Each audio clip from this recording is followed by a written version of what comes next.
Hey, good morning, good afternoon, good evening. What we can do is set up your mic in mute mode and set up your camera off. So you will be hearing me. You can see me. Yeah, kindly set up your cam and mobile in mute. Thank you. Thank you. Yep. Fine. Some of you would be very new to Zoom. So if you're new to Zoom, it's again a normal video sharing application where you have a facility to speak, see the camera, and also you can display your camera, and also you can have your chat. So what we follow here is we're going to have a chat communication. If not, you're going to just listen to me and see me, right? So I'm just setting basics so that it will be good for everyone. Okay. Can I get a quick confirmation from the people around here as you are able to look at me, you're able to hear me? Just put in the chat window if you are able to do this too. Thanks, Abhishek. Okay, great. That's good to know. Thanks a lot. Thank you. Good. Yeah, kindly set up your mic in the mute mode. Hey, Abhiram. Quickly.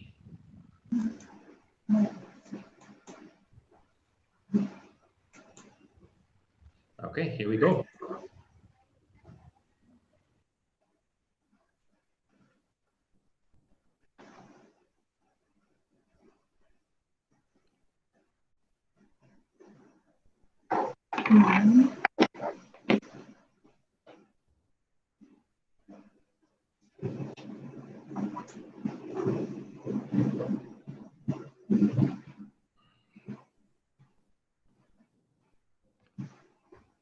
Just give it a minute as people are joining in. So then we'll get there. Okay, first of all, thanks to everyone who have joined from a different part of the world. I think we have people from different continent here. I welcome you all to the session from ShriLearning.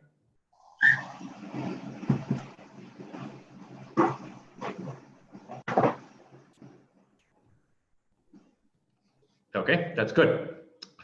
Good. So we're going to have a good day to start with. This is the first day of session. So what we're expecting is we're expecting good amount of people joining here who were already registered, and there are a few more people who want to view the first day of session.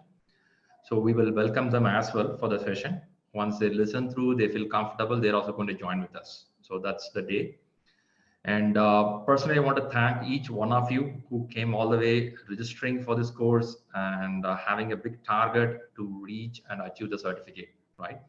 So there are primary responsibilities for me here to make you learn the subject well, in depth, and make you get certified. So that's the primary goal which I have. I'm going to take you step by step in this 8 weekends program. It's going to be really interesting where we're going to have a mutual understanding. It's going to be a two-way communication. And again, you're going to get all these videos to you where you can re-listen to this and learn in depth. Okay, that's a deal we're going to have. Okay, we have another 3 minutes. Let's give 3 minutes time as some people are joining in. I believe, Swapnil, it's good for you now. Audio had some problem. Now you're good. Okay, great. Good to know.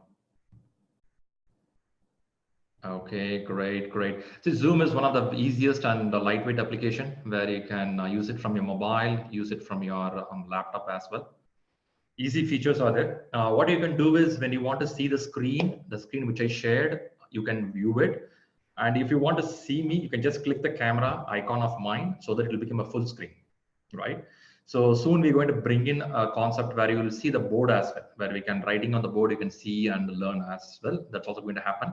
But for now, you can see the screen which I shared to you. So that's visible, that's good for you. Okay, great. Hey, Malhar, welcome. Good. Let me quickly see the names of our participants here. So I'm seeing Abhiram. Hey, Abhiram. Abhishek. And then we have I3, A3. Betu is there. Bharat, Disha, Giri, Malhar, Mandip, Neeta, Nikhil, Pankaj, Pradeep, Ramesh, Rohan, right? Shiva Yogi, Sri Ganesh, Swapnal, Vaidi, Varun, Vijayan, Vikas, Vinay. Someone is Windows 07. Maybe that's the machine name which you're given. Okay, I have Abhividya, Viturajan, Bharatraj, Jitendra Rao. Amazing. Tejas. Good. Good to see all of you. I know you all much excited to learn project management professional certification. So as well, I'm also much interested to share the knowledge. I have a bunch of information for you. Next 4 hours, things are going to flow. So get ready to listen all the concepts. I would recommend every one of you have some white papers, pencil or pen next to you, right? I know this is a recorded video. You can relook anytime, but it's always a good habit to write it then and there, right? So have some papers, a rough note, pencils next to you. So whenever you get some concept, something will click on your mind, just write it down. That's very vital for you.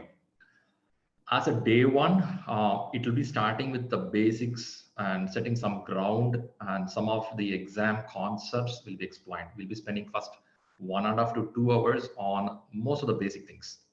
And the rhythm will start in the sense of understanding the concepts. After 1.5 to 2 hours, we'll start getting inside. So from there on, it will be full of concepts about project management in the international market. So you all will get more understanding about it. So first day, allow yourself to listen to the basic concepts. And one more thing, very interestingly, some of you would be in the learning cycle first time after your college days, right? Some of you have not even been to sit and listen to sessions like this. So expect yourself a little painful because you have to focus on listening, right? So I agree that it's going to be a little tough for some of you who are not been to the classes for a while. So accept the pain, but it's going to be really good. The outcome is going to be really, really valuable, right? That's a message. Yeah, because of course we have a break there. What will happen is, after 1 hour 45 minutes or 2 hours, we will have a break for 20 minutes.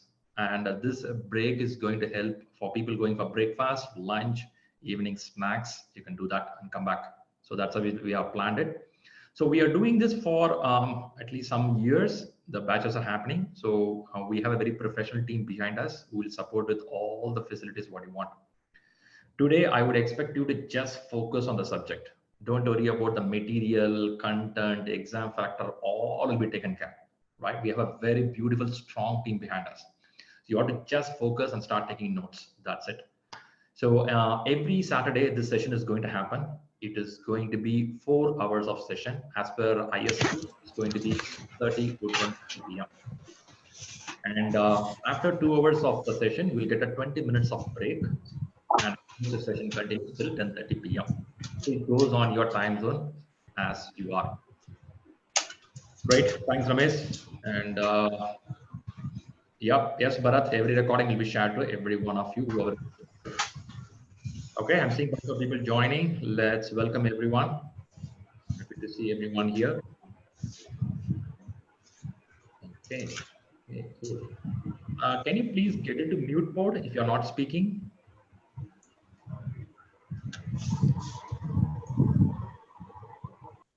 Yeah, thank you. Once again, for the newcomers joined here, welcome you to the first day of project management professional training, one of the top most certificate in the world. You may be wondering, is it really topmost? Yes, it is. You can verify anywhere in the websites of PMI or Google, or go to any management institutes. They will say first top certificate is project management professional, PMP. Along with PMP, we have something called CAPM, right? Associate in Project Management, which is for the people who are at entry level in project management. There is someone from college pass out, someone less than 3 years of experience, they go for CAPM. These both certificates complement each other. The both are amazing certificates, right? I'm going to explain it step by step. So let's start. It's time.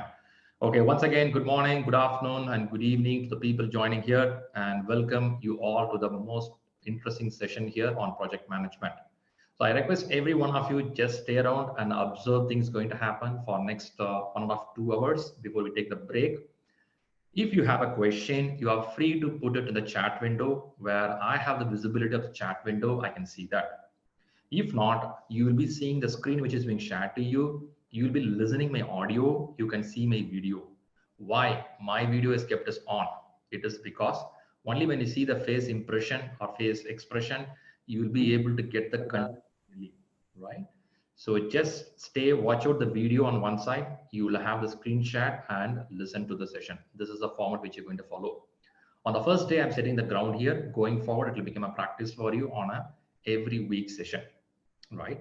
And some of you have the doubts, will this video will be shared? Yes, people who were registered for this course, who all get an email the very evening, or could be the next day morning, a video recording where you can download and start listening to yourself. There are some people who registered, but you are in a travel mode, maybe in the airport, you are in the vehicle or in a relative place on a function who can't join the program. You will also get this recorded video where you can listen anytime, right? So those who newly came in today for a demo session, listen through the session. As you feel comfortable, you can reach out the support team. They will help you for registration where you can proceed on the next upcoming week sessions. With this, let's get inside. Good. Okay.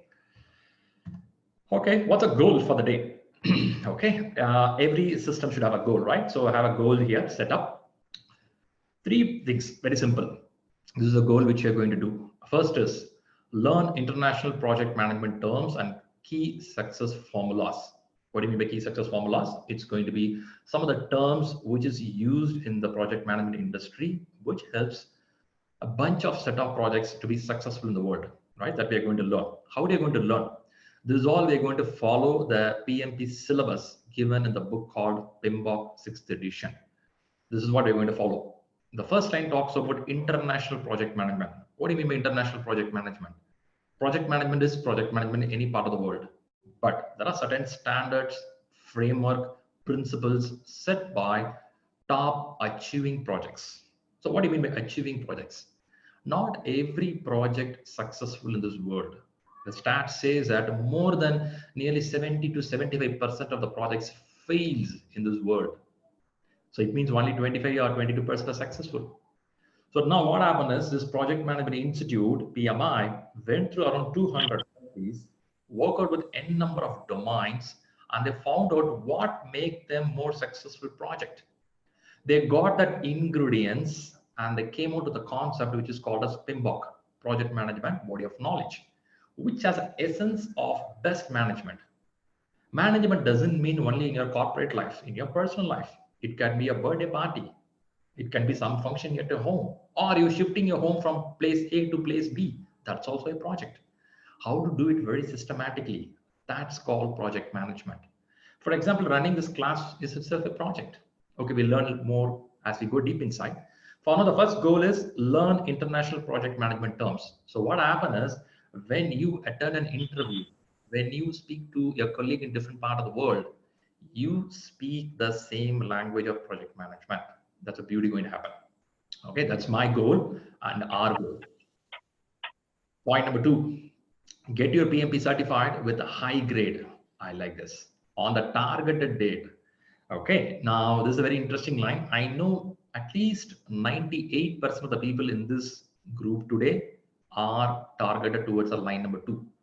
Get your PMP certified, right?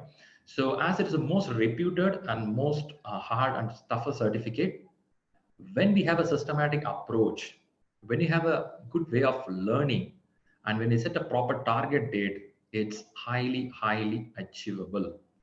Why and what I mean by target date is have a date, let's say by December 20th, I want to go for the exam. January 15th, I want to go for the exam. Yes, set it. I'm with you. I'm going to help you step by step to clear the examination. But we need a target.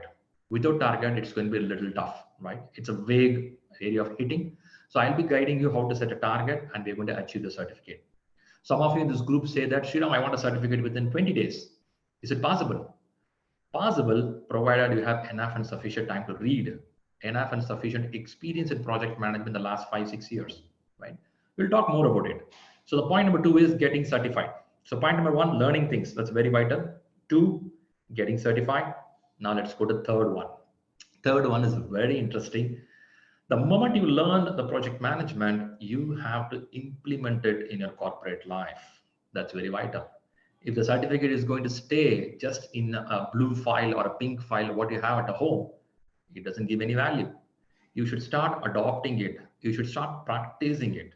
A doctor getting MBBS has to practice it. If not, it's not any useful there. So you are getting a professional certificate where you have to utilize it. So we're going to learn it, how to utilize it as well. And the last one, you all should like it. Earn dollar in your account, right? So the PMI says that at least 20 to 25% of salary difference is there between the people who got PMP qualified or non-qualified, right? So now you're going to earn a good value. Now don't ask me, Shriram, will you get me a job? No, PMP will get you a job. I don't want to say anything. You get qualified, look at the way people are getting opportunities in the market. It's amazing, right? It's going to be there. So these are three top goals which I want to set for this whole program. And it's a very important goal. I'll be reiterating this goal again and again until we clear and get a good job, right? So I'm with you to do these three goals. I believe some of you already have this goal in your mind. Anyhow, I want to repeat it so that it stays strong with us. With this goal, let me move a little more. Let's go a little introduction. Some of you know me who got connected through LinkedIn. Some of you very new here. I just give introduction about myself a little bit. Myself, Shriram Kumar. I come with MCA, MBA, and MSc in psychology. I learned a little bit about psychology in the sense of handling the human factors because that's helping me in project management very well. Right. Now, also I have some of the certificates put in the top. Okay. I know it's look like a very big advertisement, but again, I have to tell you that, yes, I have learned certain factors. So in top of that, I have learned project management, PMP, and I learned ACP, which is Agile certified, right? So I also learned something on Agile. If you are aware of Agile, Agile talks about, we have something called Scrum Master, which I learned through, and I have something on SPC. SPC talks about scaled agile framework. If you are aware of scaled agile framework, that's a very interesting certificate happening in the market. So that I was able to learn through. And then I learned something on DevOps, which is a very common factor nowadays. So this I've learned. And I come with around 18 years of experience working with some of the top Fortune companies from US and Canada. And I spend good time of project management implementation, helping people on leadership coaching, a lot more happening around me. So that's a little about me. Of course, you all know some of the factors of what I do. And thanks to every one of you who appreciated on LinkedIn, and some of you believe this course based on the profile and enrolled for this course. Appreciate it. Good, we'll go. The next part. This is the part I thought to do today. Why I say thought to do is, actually I want to do this of introduction of each one of you. Okay, this is the plan. But now what I'm doing is I'm taking this part to day 2. I'll tell you why. We have a good amount of registered people who came for the classes. And now I'm seeing much interested people who want to listen to the first day of session. So our count is above 40, 45 now. And if we start introduction now, I think until the break, we'll be only introducing. So what I'm doing is we will do this introduction on a day 2. As you're going to be with me, we'll get introduced to each other, right? So we will park the introduction of yourself for one more session. So next session, when you come here, these are things I want to know from you. I want to know your name and the country where you come from. I want to know the domain which you come from and what is the expectation out of the PMP class. So just park this information with you. When I come on the next class, we will discuss, right? That's a point. It's primarily to save time. I'm halting it here. Don't feel bad. I'm not hearing you. I'm going to hear you. In fact, I want to open up the cam and see your face when you introduce yourself. This is the plan I have. But since we have a good number of people joined here, I want to respect everybody's time. So I'm just halting it for this day alone. Okay. So now we will go to the plan for the day. Now, if you see the screen here, you will see something called module 1, module 2. Just a minute, I'll pull my, okay. Okay, so you can see just okay. Okay, module one. So module one, we're going to talk about, this is for today, the day one. Day one is going to talk module. In this module, what I'm going to cover? Today, we're going to cover on introduction of PMP, which is basics, and we have something called framework. I'm going to explain those factors. And the last for the day, the second half of the day, we're going to work out on stakeholder management. This is one of the area for project management. I'll talk about it in detail. So this area, we're going to spend around 1.5 hours giving the basement of project management. So I'm going to give some historical records. I'm going to talk about how a framework gets ready. I'm going to talk about exam patterns. I'm going to talk about some of the exam questions, how it look like. I'm going to tell how to pass this exam, right? These are all the basics I'm going to spend because that's very vital. And again, don't think that that's the only day I'm going to talk. In fact, on the last day, I have something called exam approach. If you watch out here, the exam approach is a very, very interesting area. I will talk the strategy of how to prepare in 21 days to clear the examination, right? Some people in the urgency to clear the examination. If not, I have a long-term plan for 56 days as well. So exam approach will be discussed on the last day, but still I will give a hint on the first day, right? Why the last day we're discussing is you should first get the subject, you should digest it, and you should feel that, oh wow, this is what the content is. Now I feel comfortable, I can go for the exam. When you get that, it will be around the 8th day of the session where I'll be explaining with the exam approach. Now there will be a sync with the content, with your observation and the exam approach, which I'm going to explain you. So expect on exam approach on the last day. And again, we help you on application processing. In PMP, application processing is a big task, right? It is little, it's a little hard there because you have to understand certain concept, how to fill the form. So I will be around you and we have a team to support you to do this application processing, right? This is going to happen. Apart from that, we have every area being discussed here as module 2, 3, 4. We have very systematic agenda to approach towards the examination, right? That's going to happen. So that's with the start point. Let me go. A lot of factors are coming for you. Okay. Okay, let's start the introduction part.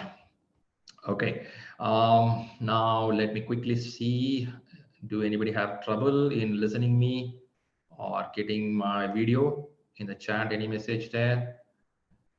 Okay, before I go further into the subject, ShriLearning team, can you give a confirmation that everything is good? Perfect, I like the speed of the team there. Thanks team, so we are good. Okay, we are kickstarting. It's almost 15 minutes, we gave a basics, we will start. So from now on, it's going to be a lot of introduction about project management, which is happening around different part of the world. Okay, let's start with the first stats. What is the stats talking about here? If you look at the stats here, it's talking about the people who getting cleared with the PMP examination. Now, what this stats all about is, if you watch out here, in the 1995, the PMP exams came to the market, right? So now what happened is, from that year, it started publicized in US market first. And then later in 98, it was opened to the people in a different part of the world. That's where even India got chances to get to PMP certified. Now, in this next few years, what happened is the level of people clearing the examination went really, really high. In fact, what you see is a 2016 stats. If you see 2019, it has reached around 1 million. Around 10 lakhs of people have so far cleared PMP examination. In fact, more are getting cleared these days because there is a highest demand for project management professionals. I'm going to talk more on that just to show you stats, how many people are clearing examinations. Okay, that's, by the way, I know people are from different continent here. I want to just give an information to you. You may be listening to me for the first time. Maybe the language flow, the speed, what I'm speaking, may be a little hard for you for at least first 2-3 hours. Just be with me. Soon you will get used with my way of speaking, after which the understanding will become much easy, right? If you still feel very uncomfortable with the speed and the language of what I'm speaking, please let me know so that I can make some adjustments for you, right? Okay, so I'll keep moving on. Okay, this is stats pulled out from 2019 January. You can see the number of people clearing the examinations. And what this stats have to take away is the number of people clearing examinations are going high. But how are the the market stat says that 50% of people clear the exam. What do you mean by 50%? If 100 people go for the exam, only 50 clear. So 50% rest having hard results. What do you mean by hard results? They cannot see a pass mark there. So the exam is a little hard if we are not prepared well. And don't assume maybe it's so hard. I will tell it is something more than a hard. I will use a word. They have the standard. People say that Shriram is very tough. I'll say don't call it as tough. I will tell that it is a standard. If I go to Olympics game, when Usain Bolt is running on the ground, running track, there is a standard. When you want to run with Usain Bolt, you should have a standard with you. If you don't have a standard, it's going to be tough. So what is my role here? I have to coach you and bring you to the standard what this international market looking at, right? Not everybody born with all the skills. Not everybody knows everything on the job. Now, with these books, with this learning, with the practice, you will reach that standard. So that's what it is. And somebody says, Shriram, it's very tough. I'll say, please don't use the word tough.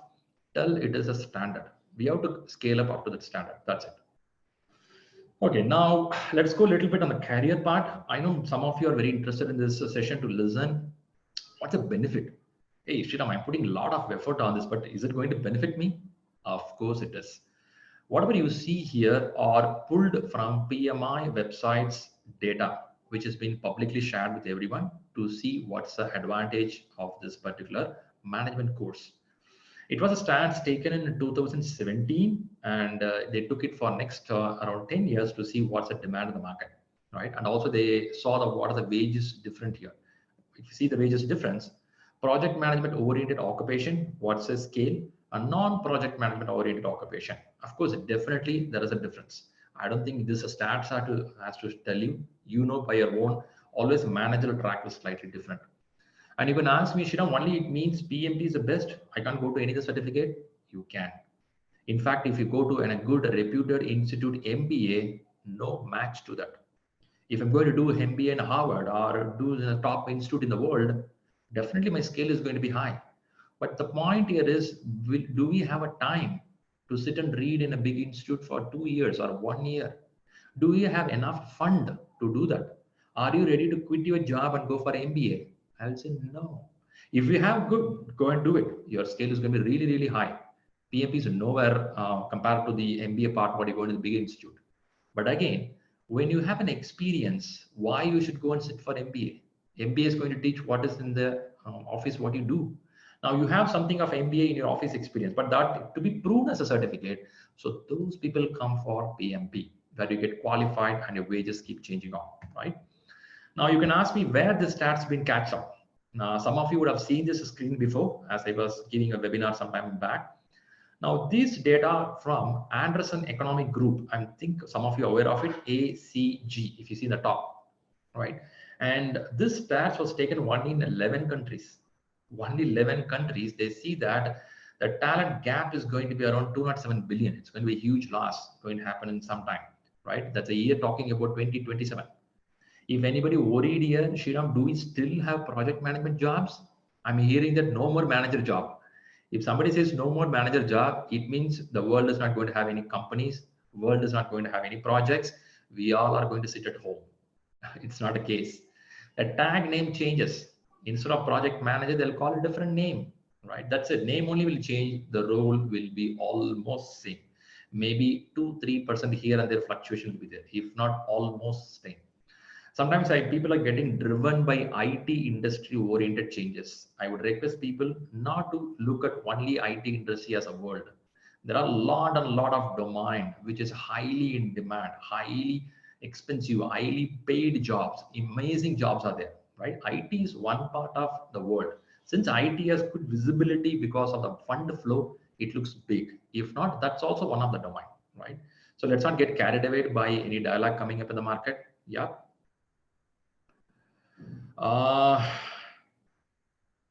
Okay, Abhiram is chatting up. Why is full screen not visible? I could not find the ACG at the top. Is it?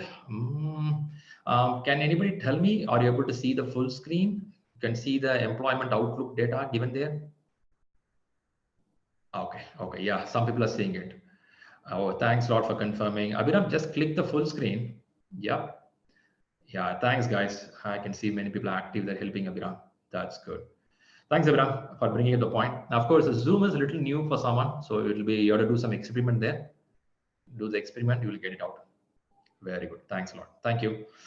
Okay, this 11 countries took us a big countries in this world. Of course, some of you would be falling in this country, and these are the countries which is going to rule the world for next at least 50 to 70 years, because they are the one, either they originate the project or they'll be doing the project. The rest other countries depend on these countries. So that's why they went to this top 11 countries and did the stats on that. And there are some more stats. I didn't bring it up here because it tells which country has highest demand. In that, you'll be surprised. China has a huge demand of project managers. So anybody know Chinese in this group? You're so lucky. You can get a PMP qualified. You get an amazing job in China. China is a topmost. Second comes India now, right? So that's where the stats. But again, the US market always top. UAE market always top. By the way, tomorrow we have one webinar where we are bringing a person from US. He's a topmost research person there. He's going to talk about advantages and job opportunities of PMP in US and Canada market. Tomorrow we have the same timeline. Okay, let's move on. Okay, now what's next? What's next? I know this is some of the stats I pulled again, which talks about which industry has the highest demand. Manufacturing is the highest one. Information services is there. Pharma is the topmost, where the highest demand in the market. You can see the management and professionals, oil and gas, you name it, every industry has a demand. But again, this is on 11 countries alone. Every country in this world has a demand. They just put the top countries, right? Again, I don't want to spend too much of time telling that opportunity is there, because you all know that there is opportunity. That's why you are enrolled for the course, right? I just want to give a hint that, guys, the time and money, what you're going to put here, it's going to give you a return. We always love ROI, return on investment. Is it going to give benefit? And I'll tell you blindly, yes, it's going to. Provided you should love the subject. Let's not read the certificate only for getting a higher job, only for getting higher salary. It should be a commitment with us. We should love this subject. We should read it with interest. Why? Why? Because tomorrow you may be a manager who doing a bridge construction. If you don't love the job, what you do, if you don't get the commitment to the work, what you do, a bridge may not be a quality bridge. You may be a doctor who doing a surgery for 5 hours. A surgery for 5 hours is a project. If you're not committed to that surgery, the patient may have something going wrong.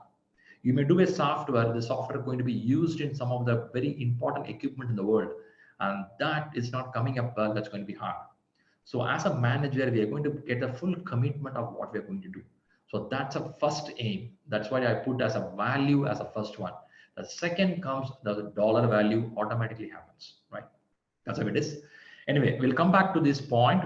Again, when we talk about the importance of project management, in PMI, they have something called talent triangle. And I believe some of you are aware of this. This talent triangle talks about 3 key factors of a project manager, where they look out for how much you are aware of a strategic and business management. I'm going to talk about this in another few minutes. Just give a highlight to you. How much you are good on a strategy, how much you are good on market demand. Are you aware of your domain? Are you aware of what's happening in the market? Can you think something proactive? Can it be something out of box? Will you do only the customer asks you to do, or can you suggest something more?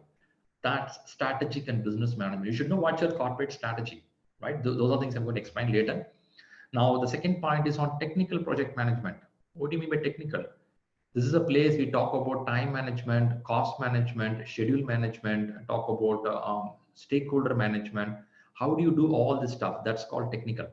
When I say technical, it talks about how do you handle the project with this technical ingredients, right? And the third and interesting factor called as leadership. This is a very vital. Leadership is one of the very, very, very important part which we see very less availability in the market. You can get the people with the technical skills, you can get people with good knowledge in the domain, but this area, it's very low in the market. Leadership skills. What do you mean by leadership skills? It talks about interpersonal skills. It talks about honesty. It talks about handling people effectively, taking people in the forward line. So these are leadership skills. In fact, when you go to Agile world, they use a term called a servant leader.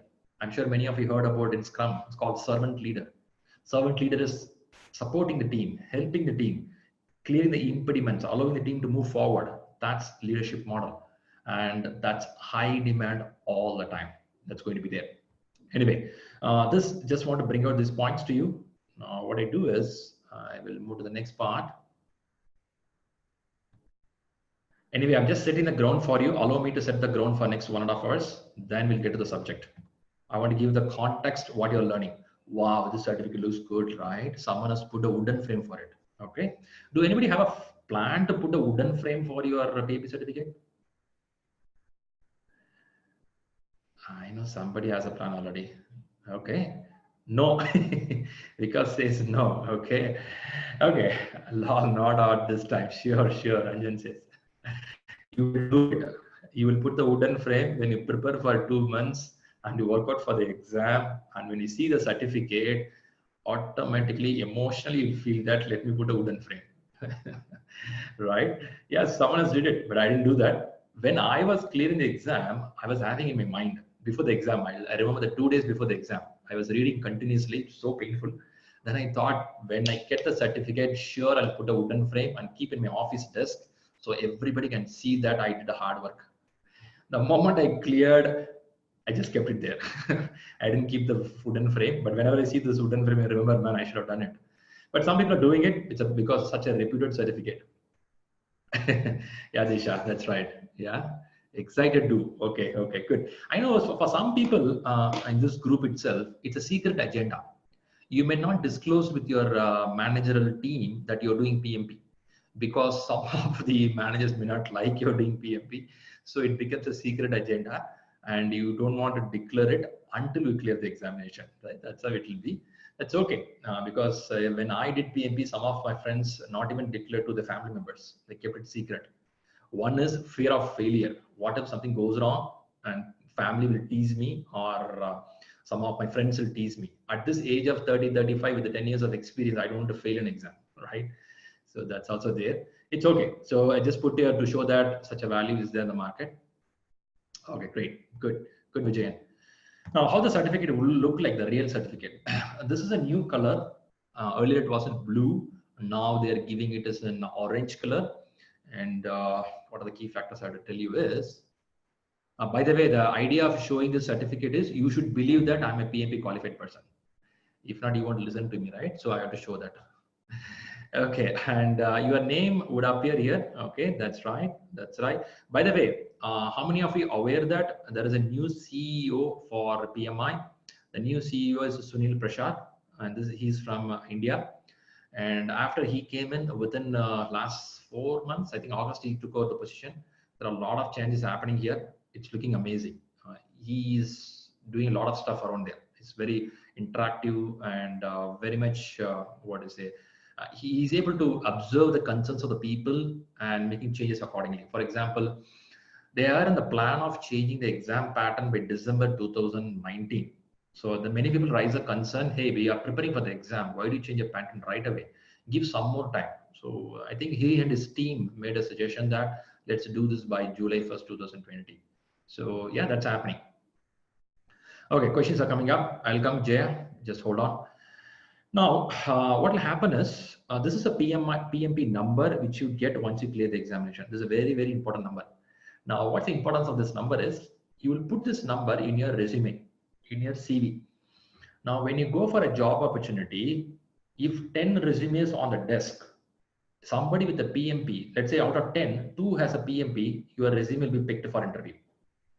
Don't think I'm making fun, it's serious.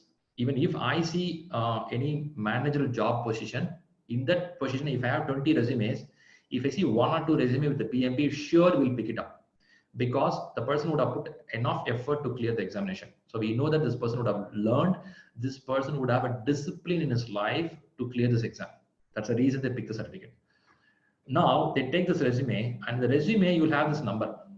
I can take this number and put in the website of PMI, and it will show me your eligibility, right? So that's one of the important thing with this number. You have to put that in a CV.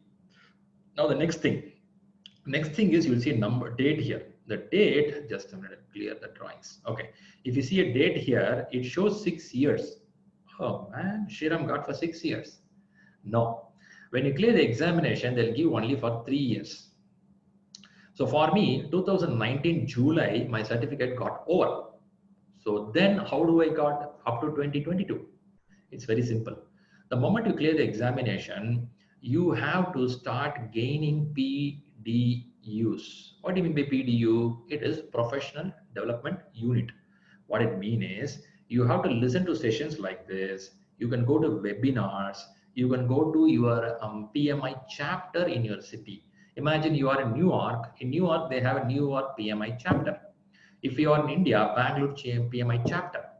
If you are in Singapore, you have Singapore PMI chapter. What you have to do is you have to just go there, give your PMI number, and sit in the conference and listen to the speech. When you listen to the speech, you automatically get 2 points. If it is a 2-hour session, you will get 3 points. If it is a 3-hour session, like this, you will slowly gather 60 PDUs or 65 PDUs. Once you gain that, you get the eligibility to renew your certificate another 3 years. This is how I got from 2016 to 2022.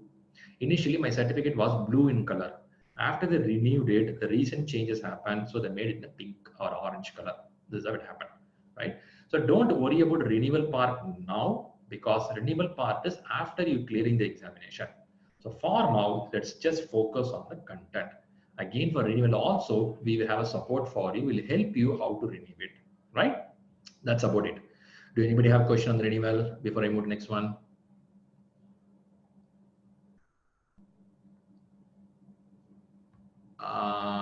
Okay. Jaya, is it clear for you? Jai Krishna? Cool. Okay, let's move. Okay, let's move. Some more questions coming up. Let me turn the questions. All good. Any payment? Ramesh, any payment? Ramesh, you're clever when you got the point. One thing I want to tell you, PMI Institute is a non-profit organization. So you have to make a payment for everything. Okay. By the way, for renewal, you have to pay around $60 if you are a member. If you're a non-member, you have to pay some $110 if I remember well, right? So anything action with the PMI Institute, you will have some minimal dollars will be paid. That will be there. Let's not worry about payment now. I'll explain as I go to fee structure area, right? I know without money, nothing will happen. You have to do that. Okay. Okay, let's go. Let's stage. Oh, very important stage. Come on. Yeah, this is what we're waiting for. Okay, when you go to the examination, what's going to happen? Some of the people who came for the demo for the PMP course here, please observe. You maybe want to know what is PMP, right? I want to tell you what it is. And for the people who here for the course, for every one of you, exam is going to be 4 hours examination. Okay, it's going to have around 200 question, multiple choice questions. No negative marking in the exam questions, right? 4 hours, 200 questions. Now, how to clear the exam? Now, what will happen is they have grading system. What do you mean by grading system? Above target, target, below target, need improvement, right? This is what you have to get the grades. In schools these days, we have only grading system, no mark system. Now, you can ask me, Shriram, what is a passing mark? Can you tell me? I will tell there is no passing mark discussed or released by PMI. PMI kept it as a secret, not disclosing what is the passing mark, right? That's how the situation is. But how to know that? That's what we have a coach like Shriram or someone in the market will help you. What is the area to work out to clear the examination, right? Now, what you will do when you go to the exam for 4 hours, when you write the 200 question, after 200th question, after 4 hours, you click the submit button. Within next 2 to 3 seconds, you will get a screen like this. In this screen, it will tell you your amazing result called as pass. You are project management professional from now on. That's the moment you will get emotionally tears on your eyes and feel, wow, is it me? Yes, it's you. So this exam result will be published on that moment when you click the button on the last, after 4 hours, right? In this screen, you will see maybe we hidden certain information here because it's a real certificate. So you'll have a pass and you'll have some eligibility code here. If you watch out here, it tells overall this person is above target. What it mean by overall? What it mean is, I believe you are seeing the bottom screen also. In the bottom, you will see 5 areas are there: initiation, planning, executing, monitoring and controlling, closing. This guy, the certificate what you see here, got above target in all the area. I assume above target can be up to 95% of scores. I assume. Nobody knows it. I'm assuming above target will be 95% above. Target may be 70%. Below target can be 60%. I believe so. Needs improvement can be 40% or less. Assumption. Okay, because nobody knows it. So this guy got above target in all the 5 areas. There are some combinations here. I will explain it later. Let's not worry that now. I will help you to get above target in all the area. That's my aim, right? There are certain combinations. Sometimes you go high in one, low in some area. That will also pull your results back. We will work out when we get closer to the exam in this area. Let's not worry about this. This is just to get an idea of how your results will look like. Okay, some questions are coming up. We'll try to attend it. Deepakar, please focus on the class. Recording will be given to you. Okay. Okay, let's go to the content. Okay, in this area, do anybody have a question?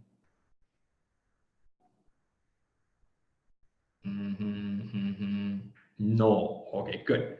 Good. But it's a self-explanatory when you go to the exam. Some people worry that, Shriram, I write the exam. How many days later I'll get the results? I'll say not how many days. Within a minute you'll get the results, because you're paying around $555. They should give you results immediately, right? Huge money you paid, man. They have to give the results immediately. Okay, they do that. Okay, fantastic. Now, this is what a grading system they follow, and let's focus on it. What I will do is I will help you to learn each area carefully, and we will target this area, right? We will prepare for Olympics game. But even if you slip a little bit, you will be in target. This is my aim I do with all my candidates who come for the classes. Sometime you may go to need improvement. It can happen, right? There is a slip can happen. If you get need improvement in one area, you will survive. If you get more than 2 areas need improvement, they will say, sorry guys, go home, read well, come back. Now you will ask me the question, Shriram, I'm paying $555. If they say sorry, will I get one more chance to write the exam? I will repeat you, PMI is a non-profit organization. You have to pay the exam fees again. This time, little less in the dollar value. It won't be that $555, it will be a little less. But you have to pay the fees for the second time also. What if second time also something goes wrong? Yes. Third time also allowed, you can do it. What if third time also went bad? They will say that, Mister, now you take a break. Next 1 year, please don't come for the exam. Sit, read carefully, and then come for the exam. This is a rule PMI is following. This is a rule in the book, but with me, I have not seen anybody lost the exam. We have 100% results with us. With the God's grace, it's happening, and people are putting a lot of effort here. And to be proud of that, on everyone's effort, we are able to show 100% results. And I'm sure many of you would have followed us in the LinkedIn, would have seen the great results happening. It's all out of their dedication and commitment and some little tips on the last minute, right? So this is something on the exam side. I think I gave some idea. Let me see, some questions are coming up. What's the question there? If you get below target in one area, then I think because I answered you, one area is fine. More than one, you'll be in trouble. Avinash, below target one area, it is fine. Above, if you get more than 1 or 2 areas, you'll be in trouble. Okay. Help in second time, as part of just asking. Bharat, don't worry about second time. Always first time for me. That's it. Okay. I think you saw my first time goals, right? I set the goal there. It's okay. Don't worry. We'll be supporting you. Result assurance. Vinay, result assurance. I think I have to ask you, Vinay, you have to give me result assurance, because I'm going to help you to read into and explain you all the concepts. It's assurance from the candidates to give the full results, because you have to show the commitment of every day to read, learn well, right? So I know, and to your knowledge, Chaitanya, this is not a board exam to give an assurance. It is a competitive, it is a professional examination. But assurance is on the way of preparation, on the way of learning, on the way of motivation that will be given. If we give result assurance, that is wrong. We should not do that because it is a professional exam, right? I think you got the point. Can we take exam from anywhere? Yes. Vinay, yeah, Vinay. Yes, Vinay, we can take exam anywhere. Around 200 countries we have PMP happening. I believe in the world we have around 206 countries, out of which 200 countries exams are happening. So if you travel to any part of the world, you can write the exams. How many hours of preparation? I'll come to that, Vaidi. Yet to go there. Ramesh, need to get about target. Yes, Ramesh, I like it. You have to. Thanks, Chaitanya, for agreeing with the point. Let's move forward. Okay, again, I'll repeat you. This is the first day, so I'm setting the ground and we are ready to go to the subject because these are some of the questions keep on going in your mind, how to do, what to do. I'm just setting it. We will repeat the same in the last day with more depth and clarity. For example, how many hours to read, what to read. These are I'll explain in the last day more with clarity, right? So because first day to set the ground for you. Okay, here is the screen. So the screen talks about 200 multiple choice questions, 4 hours examination, right? And in this 200 questions, 175 questions are the questions where your scores will be counted. 25 questions are pre-test question. What it mean pre-test question? PMI plot 200 in 200 questions, 25 questions are plotted for pre-test. What do you mean by pre-test? It's a testing question. They see how candidates are answering this question. If the question is very easy, everybody is answering well, they will remove it out. If it's a tough question, they feel this is a good question, they'll use it for the next exam. Ideally, they do it as a testing, lab testing purpose on you.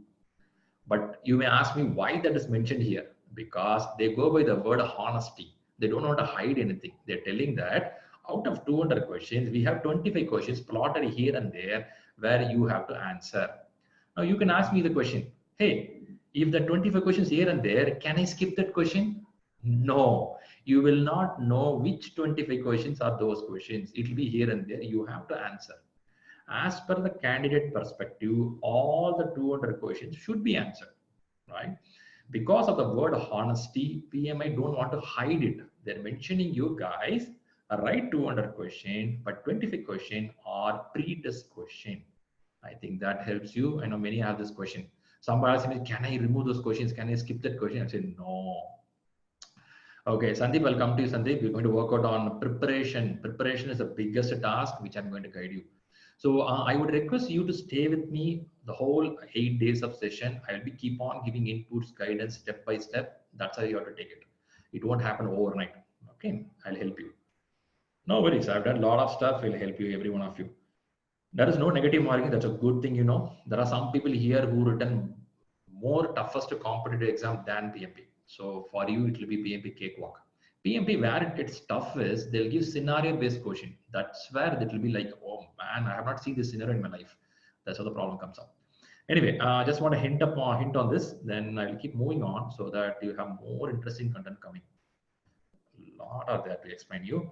Good here. There are some books here. I know some of you are aware of all these books. In fact, you're aware of PMBOK Guide, Rita Mulkai, Headfirst PMP. Anybody new here? For you, I'll tell you, these are 3 books very famous in the market. Okay, 3 books are the gurus in the market. If you say PMBOK, it's a library book. Oh, sorry, I clicked some button. Where my button? Okay, it's a library book. What I mean by library book is, this is the book referred by many who want to learn project management, not for certificate. Don't think that PMBOK is get ready for certificate. No, this is not for certificate. This is a library book. People keep it in the library rack. They take it, refer page number 47, learn certain things, go to page number 120. This is how they read it. Since we want the certificate, we are reading this book. If not, it's project management body of knowledge. Every 4 years, they renew this book. In 2021, the new book is going to come. We are in 2019. In 2021, new book is going to come. So book is a different track in PMI Institute. It's a more expert in the world do this. They don't think they'll sit and do in the room. No, they travel to different countries. They conduct a lot of brainstorming sessions. They do some of the core activity with the project team in the world, massive projects. They even go to ISRO rocket launching. They even go to NASA launching. They go to any army field. They'll go to biggest surgery in the world. They see how they do it. What is the difficulty out of it? What can be the best? What is a winning formula? They'll collect all this thing, put into system. They analyze it. They take essence out of it. That is what called as PMBOK guide, right? And they are not doing just like that. They go to historical record for last 4,500 years. The first Egypt pyramid is called as a systematic project management, Egypt pyramid. They take data of Egypt pyramid. They take up what happened 20 years back, 30 years back, 100 years back. They take every information and bring it out, and that's called project management, right? There's a lot to talk about it. This is a good library book you can read anytime in your life. Don't think it can be read only for examination. This should be in your home. As and when you are becoming a manager or a leader, it should be at your home. You have to refer this book whenever you get a free time, right? That's a beautiful book. But the language will be little dry, sleepy if you're not a native English speaker. Why I use the word native English speaker? Sometimes it won't go because you have to translate to your mother tongue and learn it and get it back.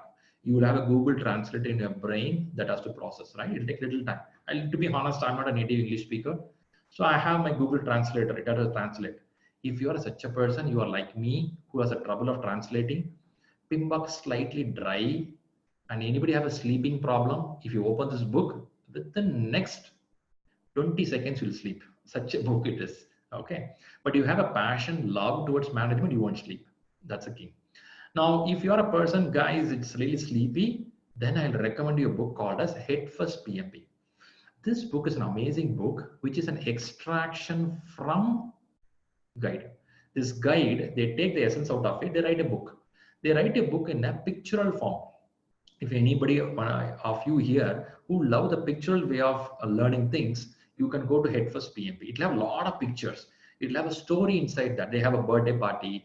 They will have some musical arrangements. They take that as a project and explain you as a story. You have a lot of pictures in that. It'll be easy to learn. I am a picture-oriented person. Whenever I see a picture, learn faster. If you go to my training for the next 8 days, you'll see a lot of pictures coming up. If you see here also, I'm putting a lot of pictures because I'm a picture person. I can see a picture, I'll get it faster. If you put me text, I'll feel sleepy, right? If you're like me, you can go for this book called Head First PMP. Then when to go Rita? Rita is an amazing book which has a very strong content with more focus on examination also. They will talk about this is a key subject, read for examination. Do this workshop, do this assignment. They'll give a lot of activities for you. You feel like a teacher called Rita sitting next to you. That's how the book will be.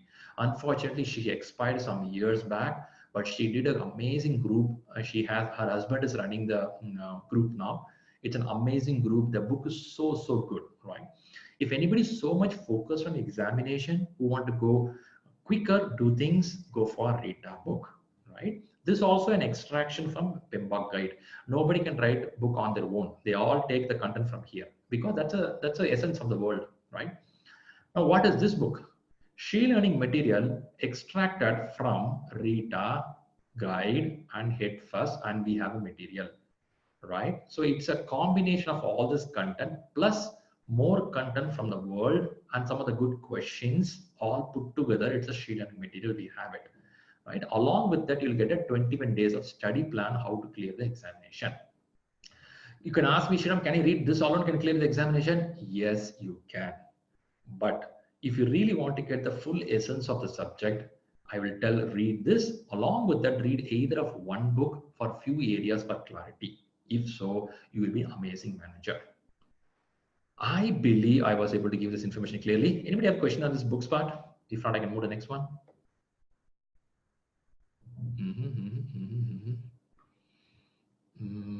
I'll go with the study plan next.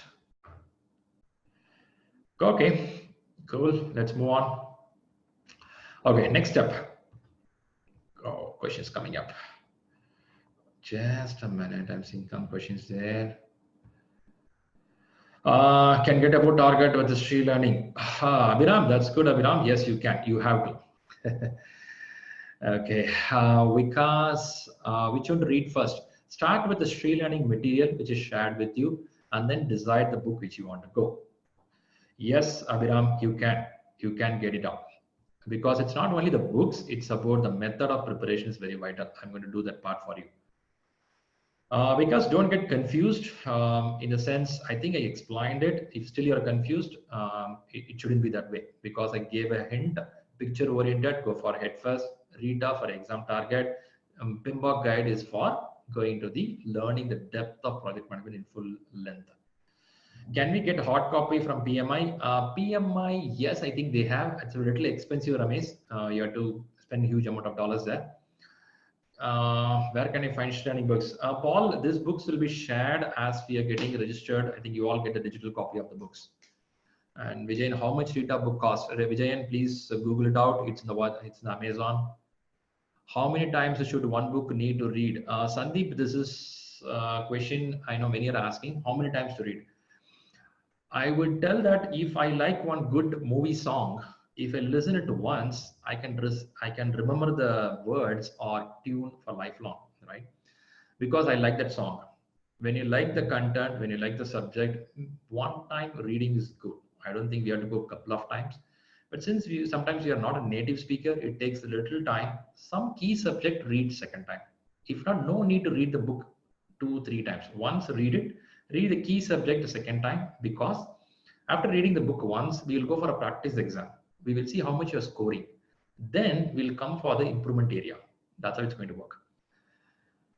Because I think I gave all the details for you. Please relook at the video again. It says that PMP guide is for understanding the concepts, and Rita book is for the exam focus. Head first is for picture oriented. So understand which is good for you and choose on that. From which book we will start, so we can digest from starting. Okay, if you're a very new person to the project management, go and start with Head First PMP, right? That's how it is. Good. Thanks for the questions. Why I cannot tell that read this book alone? Because we have variety of people in this group. It should not mislead the people. So you have to choose a book based on your taste. Okay, that's all. But at the end of the day, all are same content. It's the same story in a different form. That's it. Okay, let me move on to the next one. Which test material would you suggest for KA wise? What copies will be shared most? Okay, Deepika, Jagishan, yes, all will be shared with you. The team will support you on that. Don't worry. Let's go to the next part. The next part talks about your qualification and your eligibility for the examination. Here, I think many of you would be falling on one of this category. The category is talking about have a bachelor degree. It could be 3 years degree or 4 years degree. Don't worry about it. Or you could be a school diploma holder, right? It could be school diploma holder. It's okay. Now, if you're a school diploma holder, you have to show 7,500 hours of experience, around 5 years. Around 5 years of experience you have to show.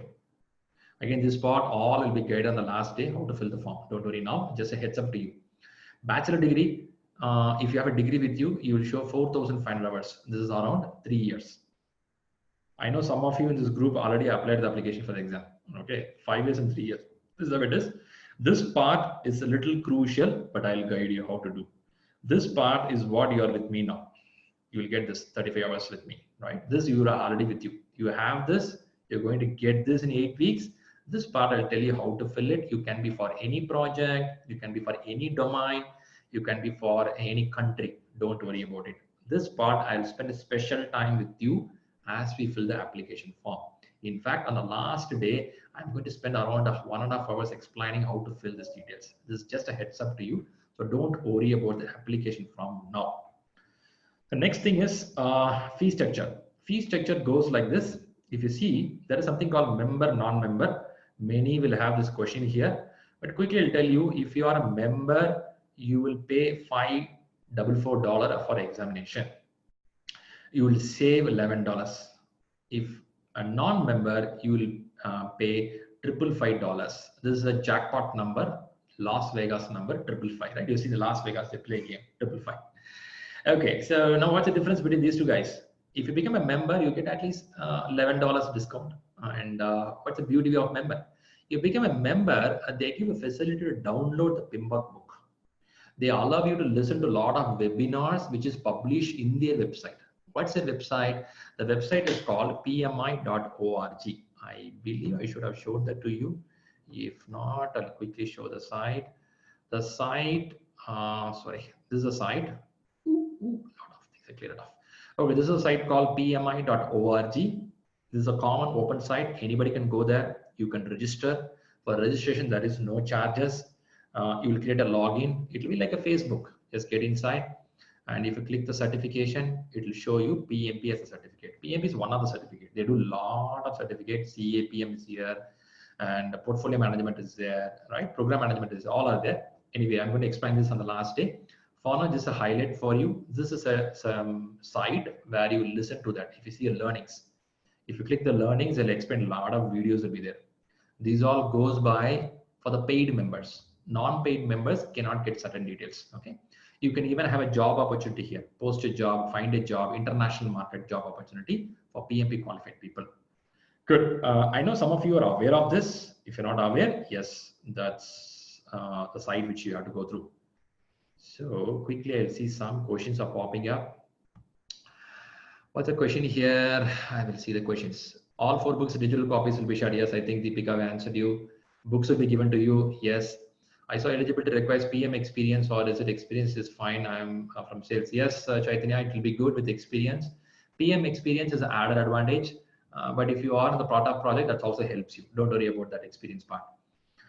Jay, I think I answered you. It could be bachelor degree is sufficient. Even 3 years of degree is sufficient.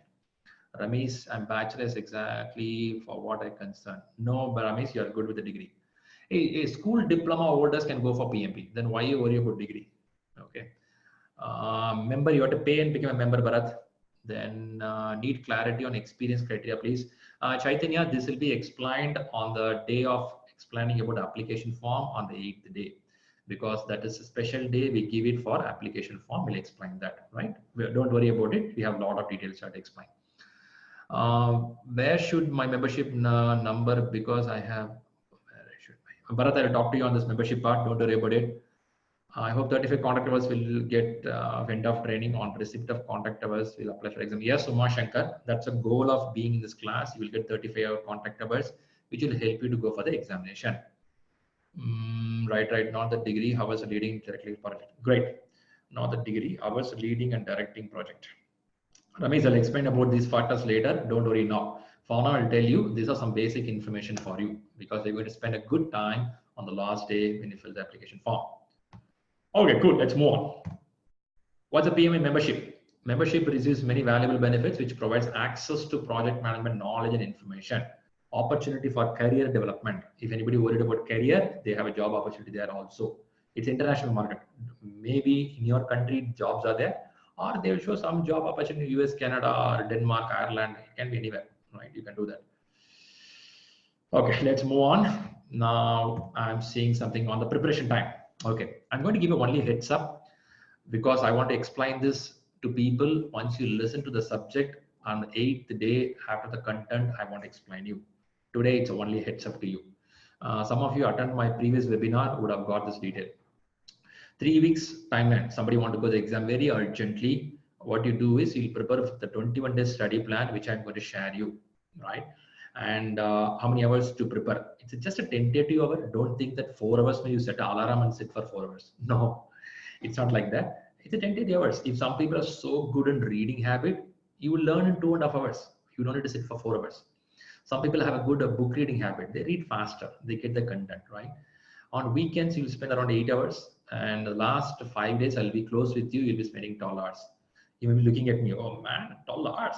Yeah, it is. That's a way, because you want something urgent, right? If something urgent, you have to put some effort. That's how it is. But this is not good for everyone. If somebody is in the visa processing, someone want to get a job immediately, somebody has only next 20 days holiday available, then you have to move to a different country. For you, it's fine. But if you really want to digest the content, I would request you to go for 8 weeks of timeline, which is around 56 days. Now read gradually 2 hours per day, and on weekends spend some 6 hours to read. And last 5 days we spend 8 hours to read. I will give a systematic approach towards it. But again, don't think that it is just a plan I'll give and disappear. I'll be behind you. You have to show the commitment on preparation. When we do that, it will automatically works, right? And these all hours is approximation. Don't, as I say that, don't go saying that only 4 hours. Can I read more than that? Yes, you can. Right? We are grown up adult, right? We know what to do. We know our strength. We know our weakness. Based on that, we'll work it out. Some maybe have a good weakness of watching too much into mobile. Some may have a weakness of talking to the friends too much on the phone call. Some may have the weakness of watching television too much. Some may have the weakness of sleeping a lot. Right? There are a lot of weakness out there. We will slowly come out of that weakness and set a pattern and then go towards the examination. I sometimes tell that many people joining PMP, PMP is becoming a fitness program. Some of my friends I have, they lost the weight when they complete the PMP exam. It's a good, actually, they lost much weight because the food habit changed, the sleeping habit changed. They're very systematic. They wake up, they do some exercise in the morning before reading. These are some basic stuffs.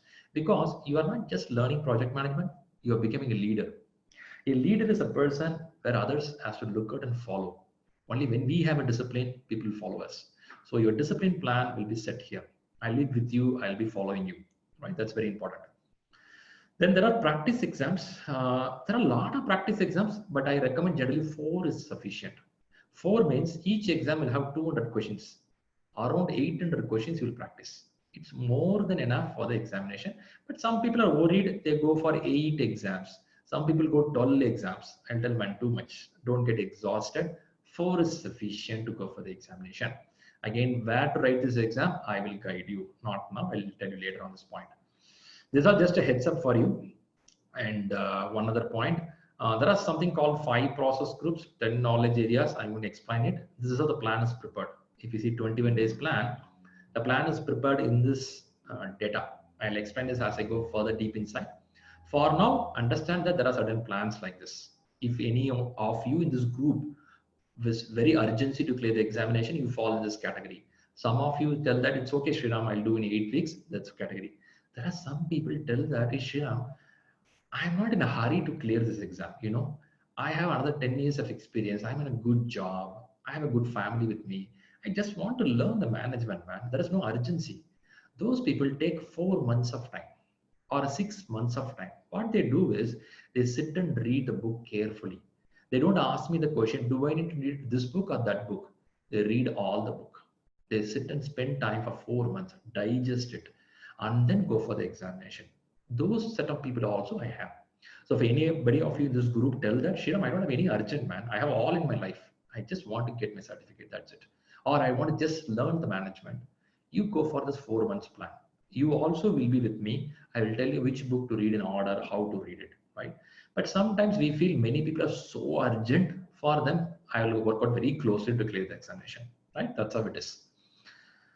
I believe I answered some of your questions. Let me see a couple of questions and I move next on.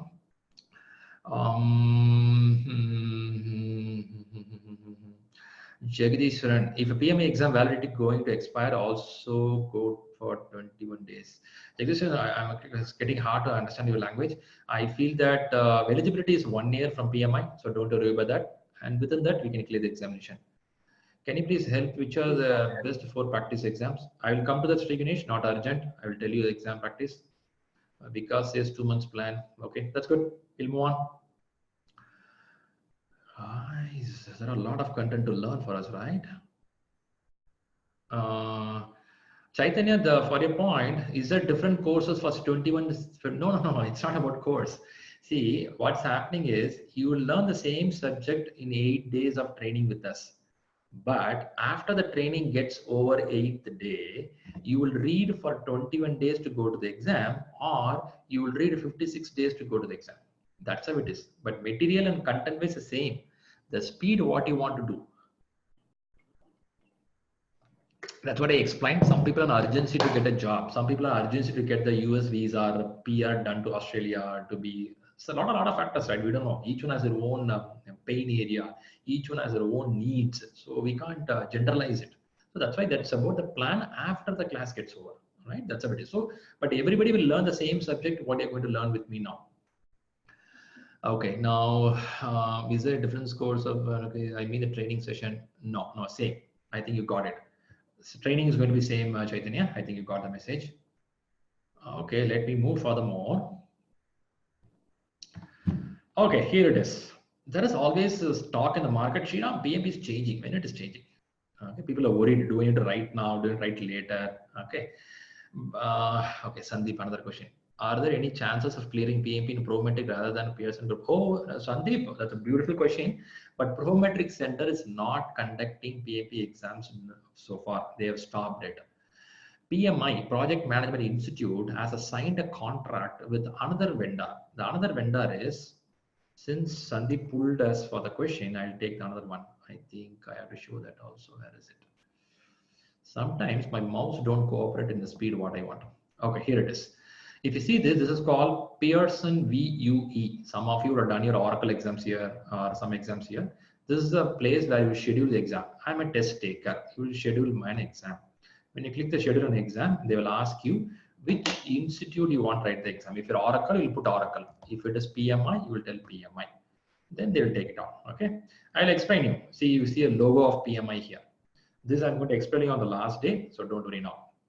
Okay, that's one of the center where you write the examination. Hope I cleared you, Sandeep. I'll help you on the exam application process later. Okay, let's move. And yeah, this is the point. There are questions keep on coming for the last at least a month. I'm hearing this. Shriram, exam pattern are changing. What's happening here? Is the PMP not valid? What will happen after June 30? My PMP, if I clear now, will it be valid later or not? Before I answer those questions, first I'll clarify what is going to change, so you'll get some idea. Now, what is happening is, book is PMBOK 6th edition. That's the book we are reading. Now, in this book, what they did is, book is prepared by one set of team. Exam pattern is different team, because book, as I said, is a library book. It's a different expert team who come out of the book, which has a lot of project management information. Now, project management, they group it calling as initiation till closing. Every project will have a start, every project will have a close. And they put a system of asking questions. In initiation, they want to answer 13% of the questions. In closing, they want 7% of the questions. It means out of 200 questions, 13% stands for 26 questions will come there. 7% stands for 14 questions will come there. 31% stands for 62 questions will come there. If you accumulate it, it will become 200 questions. This is how they are asking the questions till now. Till June 30th, the question will be asked this way. It is called 5 process groups in PMP. Exam pattern is planned like this. It can be your PMP, it can be CAPM. Both are in the same format.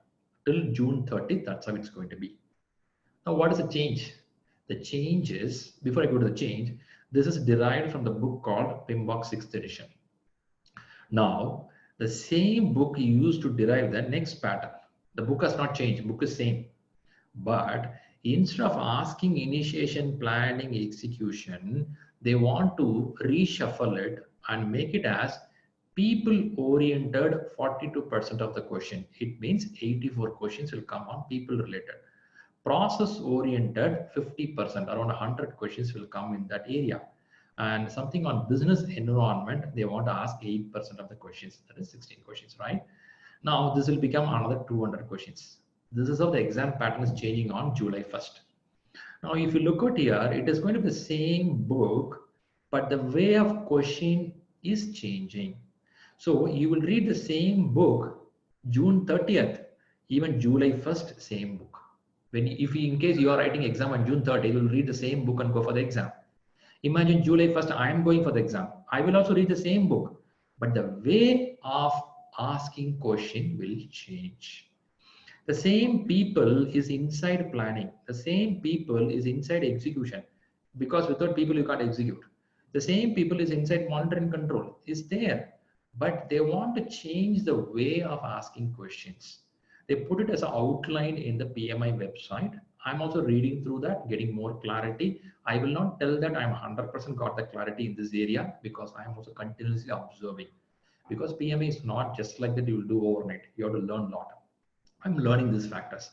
But currently, to my understanding, to current date, it's going to follow the same book, but the way of asking questions are changing. And now the second question. Shriram, I'm clearing PMP examination by Jan 2020. Will my certificate will be valid after the pattern changes? I will say, yes, it is valid. A doctor is a doctor anytime you cleared the examination in 1980 or you did the examination in 2010. A MBBS is a MBBS.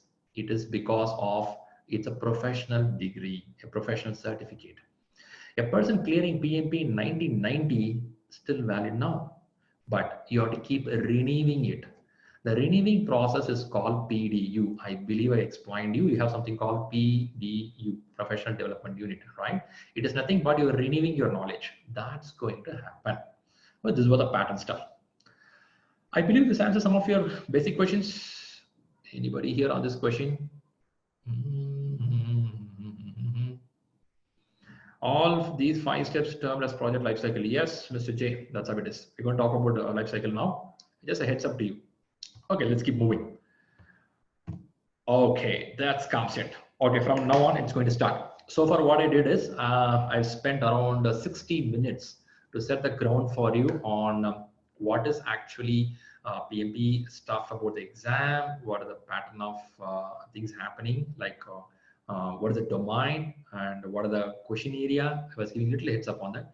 I was giving study plan, I was giving the books. These are some basic stuff. This is one part of it. Now, actually, you have to get to the subject and understand what is PMP all about, right? Now, what will happen is from now on, I'm going to set a little bit track about something called project management framework. We have 45 minutes before we take our first break, right? So next 45 minutes, I'm going to talk about the framework of project management. Once you understand the framework, after which we will start building layer by layer on that, right? So project management, what PMI looks out, what PMP looks out is something much broader. Don't get driven away by trends happening in the market. It could be of a Scrum methodology, it could be of a Kanban methodology, or you are very much driven by Agile, or very much driven by MS Project, Jira board. Don't get driven by that. This PMP, this project management is master of all because it is going to set a framework. A framework means a platform. On the platform, you can start adopting all these terms, whatever I said now, right? So let's not get driven by those terms. I'll explain that one by one because I do come with the Agile methodology. I do work in Agile way. I know how it works. I know where it will fit in. I keep saying that even though you have a lot of management certificates coming in the market, PMP is the king cobra. I don't know why I refer this point, but I feel PMP is a king cobra, master of all. You bring any certificate in the world, it will be top for 6 months and again it's drop down. It will go 2 years top and drop down. These people are there in the market for last 50 years, right? It's not about the market time. The essence of the content is amazing. I have read SAFe, I have read Agile. They are also amazingly great, but these guys are so broad. The broadness is amazing. When you read the books, you understand things. So let's start understanding the framework. What I'm expecting from everyone here is you will have a lot of things learned in your experience in your corporate life. Some may be 3 years experienced here, some may be 25 years experienced here. I would request you to slightly unload your knowledge, what you have, and start learning something new. Because what's happening is sometimes we come with a baggage of information with us. We would have felt that that's correct.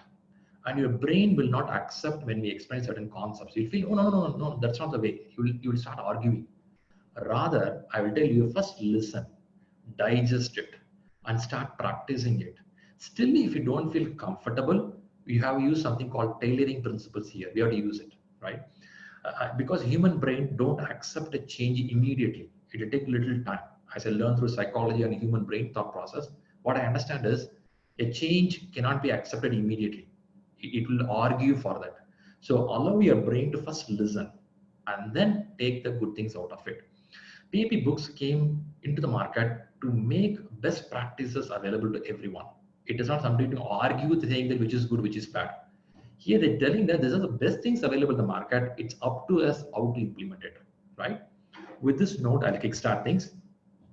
When I say kickstart things, a project, how a project will work out is, a project, as I put in a pie chart here, if you watch out, every project will have a starting point.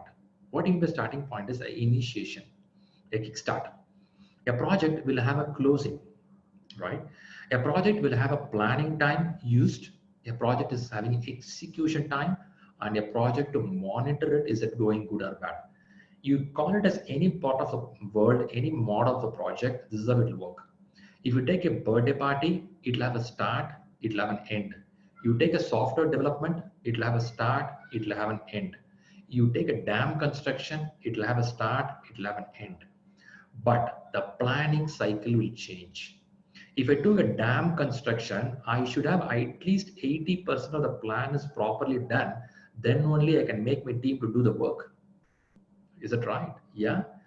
I cannot go dam construction without proper plan because it needs land acquisition, I have to look safety measures, risk factors, procurements, scheduling, weather condition, government rules and regulations. Lot of factors are there. I have to watch out all this stuff. Whereas if I go for a software development, I may not need to 80% of planning. I will do only 10% of the planning and start the work because IT industry is so much volatile. It keep on changing. I will do 10% planning, I'll do the work. Next week, I'll do another 20% planning, I'll do the work. It will keep moving on, right? I'll explain more about this. For a quick understanding, planning differs depending on the project model. And this is where you get agile and non-agile projects coming up. I'll explain as I go deep inside. But as per the planning, your execution happens, right? And as per the planning, you will watch out how you are doing the work. Now, what is monitoring and controlling? You will watch out, are we doing as per the plan? Execution is nothing but set of team members doing the work. We'll watch out, are we doing as per the plan? If not as per the plan, we have to control it. You may ask me, why should control it? Yes, we should control. If you don't control, it will deviate and we go out of the scope. If you're aware, there is something called a triple constraint. Some of you would have read it before. It's called scope, it's called schedule, it's called cost. Triple constraint. If you don't control it, your scope will get varying, your time will get added up, cost will go higher. So this is, you have to play within this triple constraint. Triple constraint is a triangle which talks about all the corners and edges are equal. If I add one more requirement, the timeline will add one more month. The cost will add another $100, right? So it can change. So we have to keep a watch on how it's happening, right? I'll explain more on that part. But when you come to the closing stage, we'll close the project telling that it's all been completed. So this is a cycle of any project happening in this world. It's called project life cycle. Now, why this percentage given here? The percentage is, somebody's throwing a question. Yeah, Bharat, thanks. Okay, now, if I am getting echo, can you kindly keep in mute mode? Okay, thank you.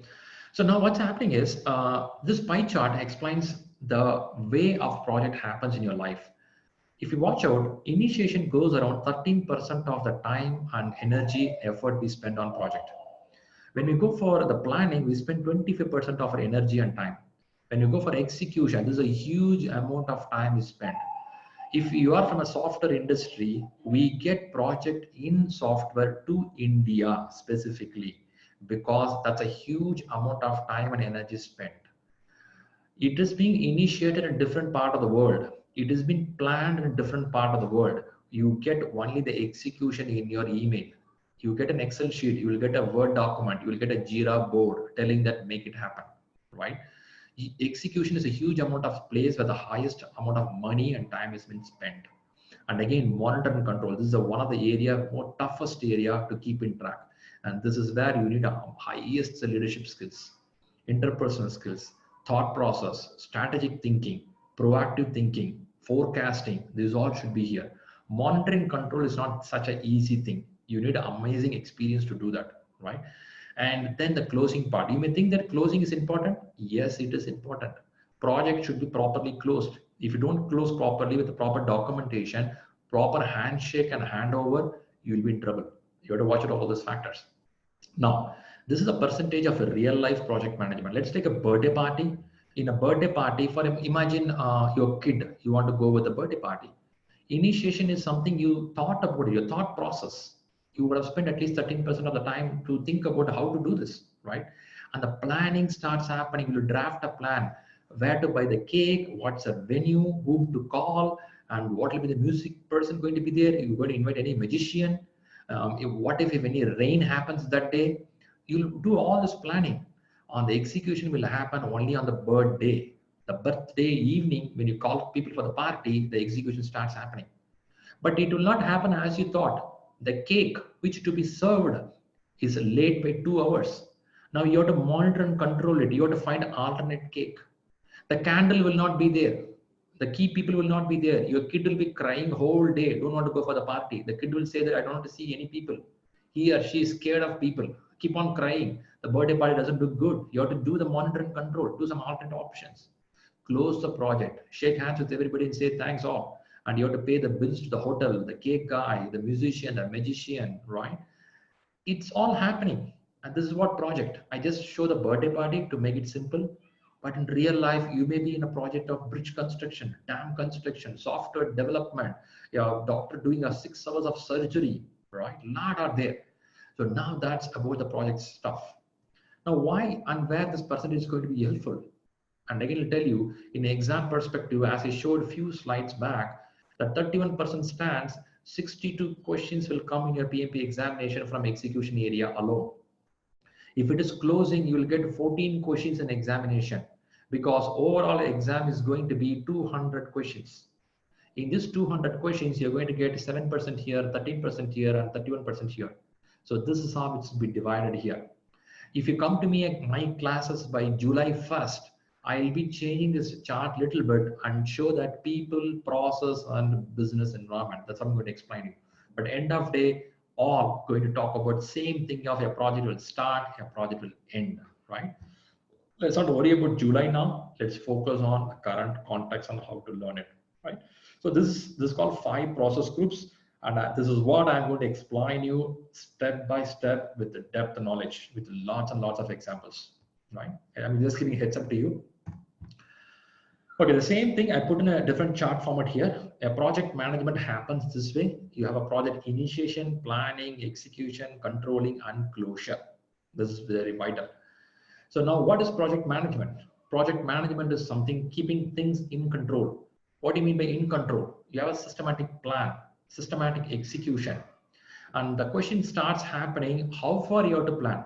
Do I need to do 100% planning? Or can I go with iterative, agile way of planning? It depends. The moment you learn the framework clearly, you can plan whether 100% of your requirement or you can plan only 10%. I remember I was doing a mobile application. The requirement was not clear. I cannot do 100% planning. What I did only 10% plan.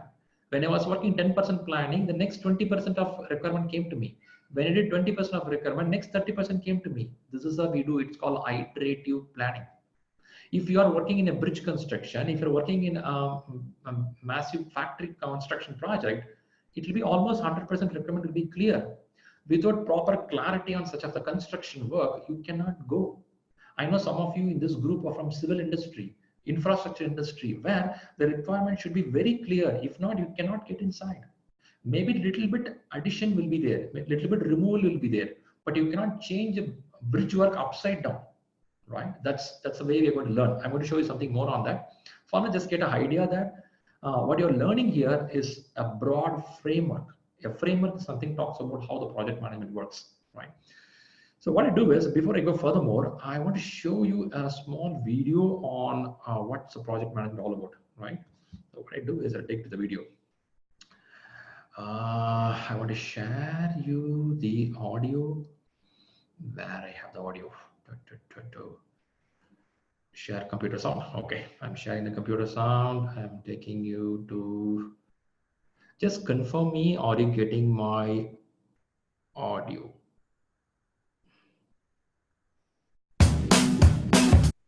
Okay, can someone tell me, did you get my audio? Cool. Okay, let's listen a short video about the project management.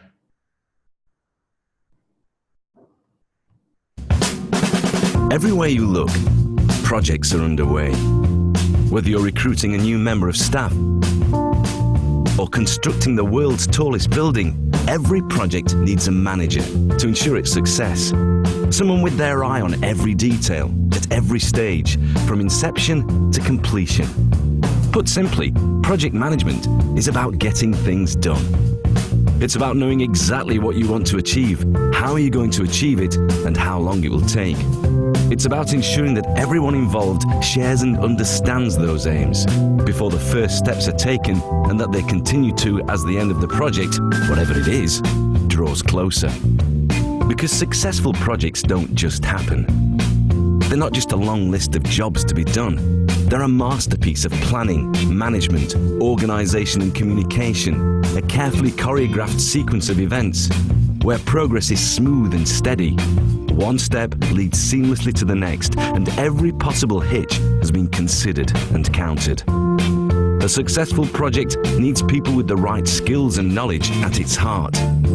Working together, a well-managed, motivated team with clear roles, responsibilities and reporting lines will carry a project to its conclusion without compromising on time, cost or quality. Project management is a wonderful thing, but it's easy to forget how the world might look without it. Because at its best, project management is virtually invisible. It's the absence of problems and the prevention of failure. But behind every successful project, whether it's changing the way a company works or the organization of an important event, an unsung hero, the project manager, who kept everything and everyone on track to ensure the delivery of the desired result. Okay, I think you got the content, right? And did someone hear that? Project management or project manager is a unsung hero. You got that point? Did anybody hear that?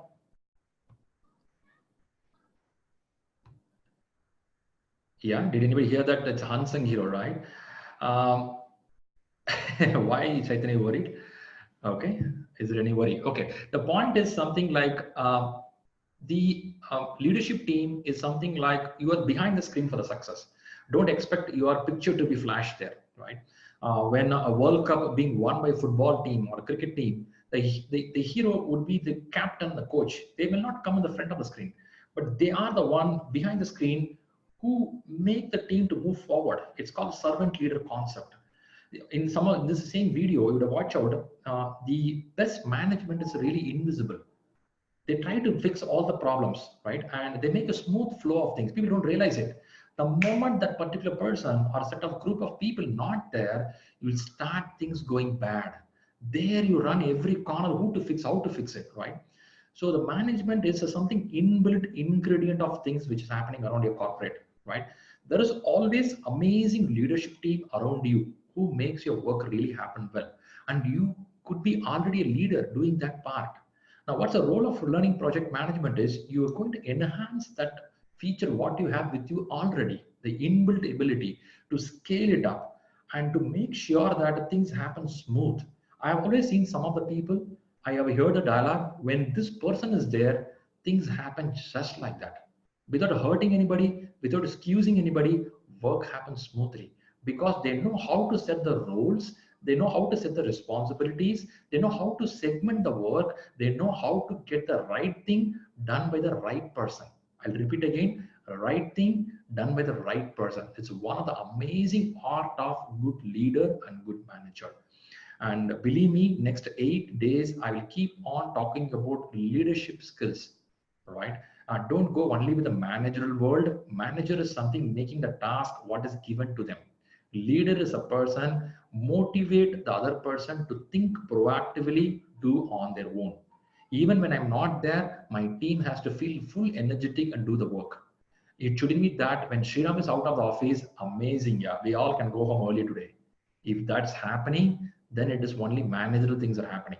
We have to become a leader. We have to create leaders around us, right? That's very vital. Anyway, we learn all this stuff. It is part of project management book studies. We have something called interpersonal skills. I will keep repeating the same again and again sometimes, because interpersonal skills is a very important spinal cord of project management studies. If you go to the Bimbach book, you'll see a lot of interpersonal skills. Because as I said in talent triangle, one of the area called as leadership. For leadership, interpersonal skills is very vital. What is interpersonal skills? You have negotiation skills, influential skills, right? Good communication skills, understanding the political awareness, right? So solving the conflicts around the people, emotional intelligence. I will tell you, emotional intelligence is very, very, very important. Don't think every leaders are happy around. They have a lot of trouble with them. But when they meet the customer, when they meet the employees, they come with a smiling face and say that I am there to support you. Let's make it happen. They know that somebody's snapping at the back, somebody's hitting them hard. They know that there's a problem happening, but they still say that let's do it. I'm there. That's emotional intelligence, how to be in control. That's very, very vital, right? Sometimes it's very easy to comment on world leaders when you read the newspapers. Could be of political leaders, could be of some economic leaders. We just comment on them. This guy is this guy that. He gives some harsh comment on them. But when you put the shoes, when you are in that situation, when somebody targets you, when there is a question on you, you don't know what to do. You'll be surprised. Oh man, I'm sweating. My legs are shaking and shivering. It happens. And I'm sure when you come to this kind of course, you already found a good leader within you. That's why you are there for PMP course. Something in your brain pushed you, hey, go ahead, enhance your skills, right? So you have found the leadership skills. So that's why you are here. So what we do is we will enhance those skills with the PMP studies. I hope you are with me with the concept what I said. Let's move forward. We have another 25 minutes to take a break. Until then, I'll move a little more forward. Okay, the video which I showed you is to give a heads up of project management, what's happening around the world. Now, how the PMP books is divided into. They have some 10 areas to do the work. What do you mean by 10 areas is, these are the areas which you are doing every day in your life if you are into project management. Like, I will start with something called scope, the requirement of the project. Once you know the requirement, you will know how much of time it will take to complete. When you know what you need, when you know how much of time it will take, I will also find out how much of resource needed. The resource can be of a human resource or a material, right? If it is a birthday party, I may need some human resource, I may need some material. If it is a bridge construction, I may need a steel, cements, and JCB machines, a lot more. If it's a software, I need a license. I may need Amazon Cloud Server. I may need a SQL Server license, right? These are all resources we need. So only when I know what I need, when I need, I can calculate how much of resource needed. When you know all this stuff, I can put the dollar value, right? It could be of your agile project, non-agile project, same principle. It applies. I'll explain more going forward. So now what happens is, you know the requirement, you know the schedule, you know the people and resource, you know the cost. When you know that, you will simultaneously work out on the quality. Six Sigma or some standards. You have a QMC in your company, right? You have a quality management system in place. Now, when you do all this stuff, you have to watch out on the risk. What all risk can happen in a project, right? That's very important. Okay, Shriram, I know everything. Can I run the project on my own? No, you have to go to third-party vendor, the procurement. You cannot run everything on your own. You need someone to support you, right? Now, these all happening along whom? Stakeholders. Who is stakeholders? Human being around you. It could be your team member, it could be your customer, it could be end user, it could be a third party, all are stakeholders. Now, when the stakeholder comes in, what do you have to do? You have to do communication. You have to keep communicating with them consistently, right? That's going to happen. Now, this is all called 9 knowledge areas. Now, out of 9 knowledge areas, one is a topmost, which is called as integration. You will be highly paid, you will be highly respected as a leader, as a manager, when you put everything together, which is called as integration.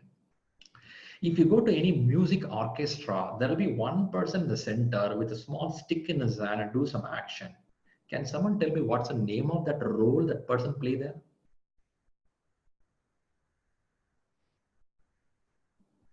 Answers are coming up. Okay, Disha. The point is, I think someone got the answer. When you go to the music orchestra, the big music show is happening. There'll be one person in the center with putting hands up and down, right?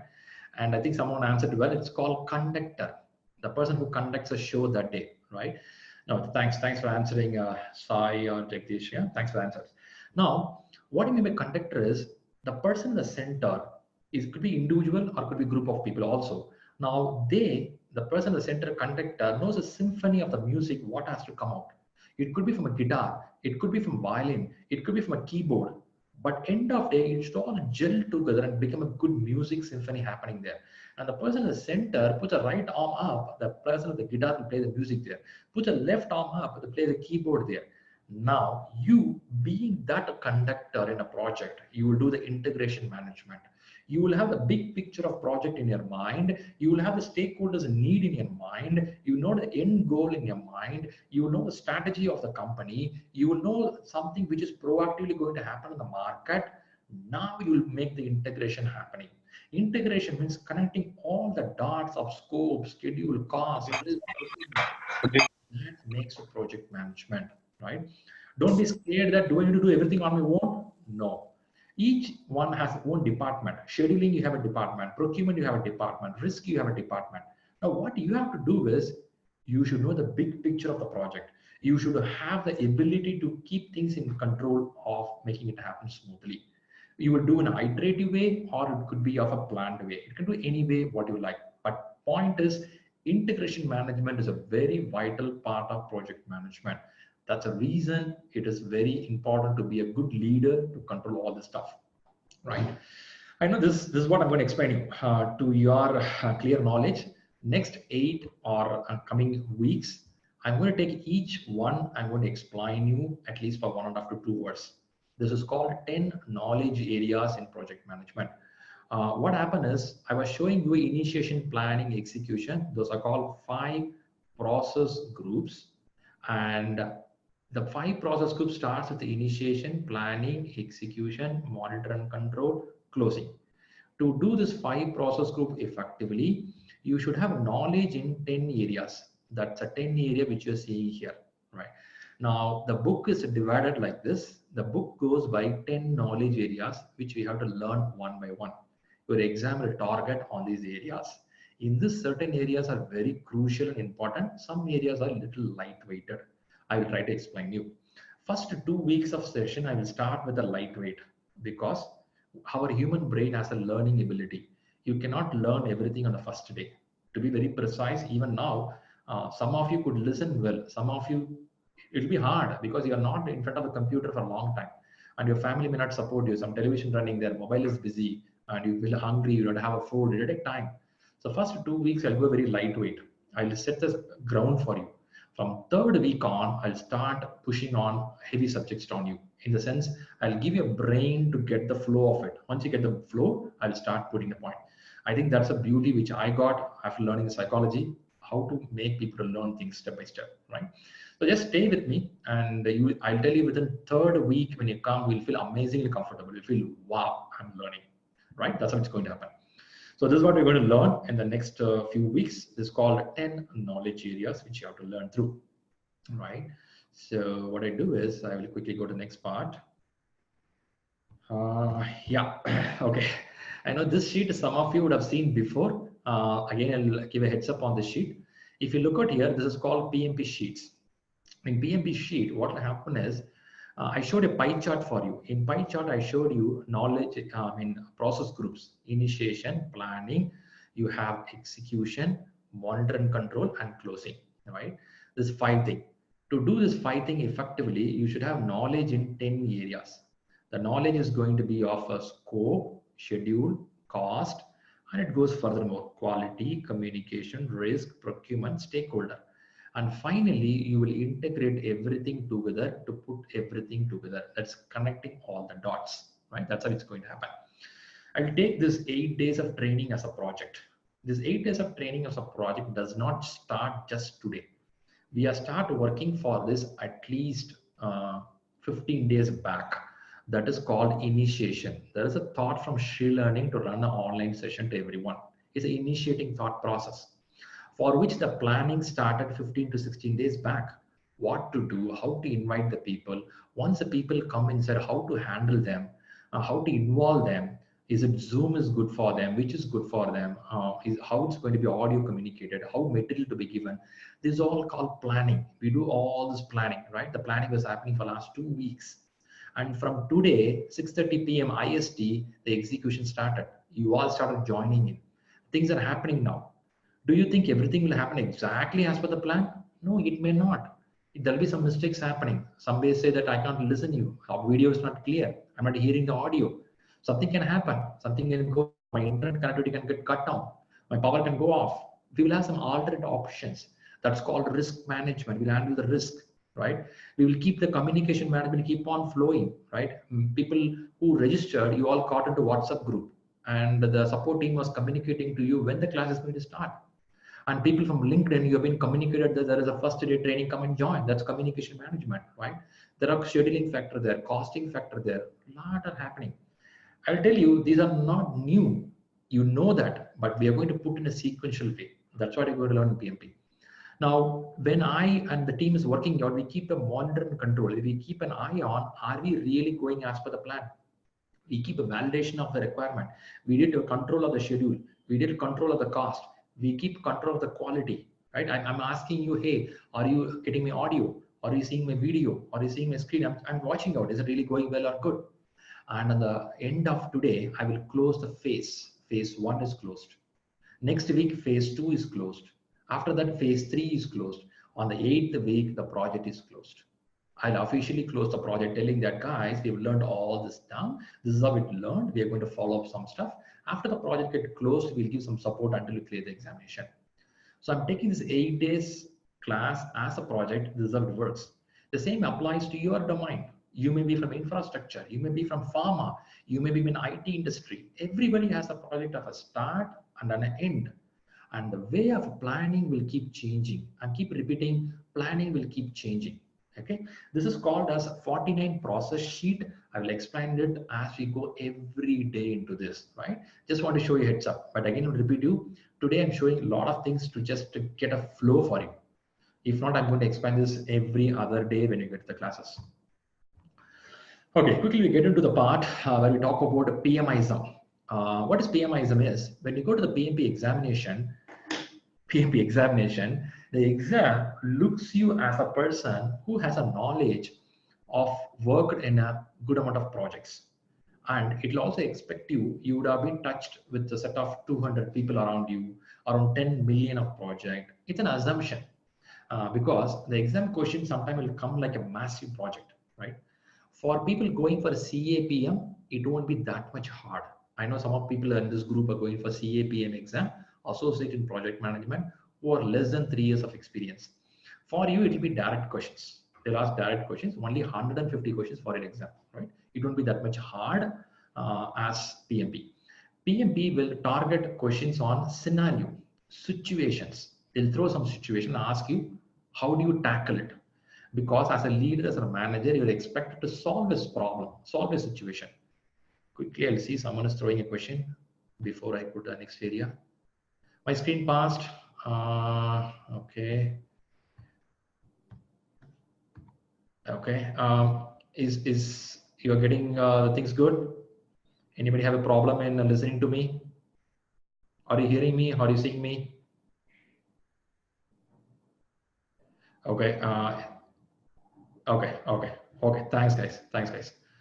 Thanks. Okay, we'll move on. So quickly, I'll go to one sample question. Thanks a lot.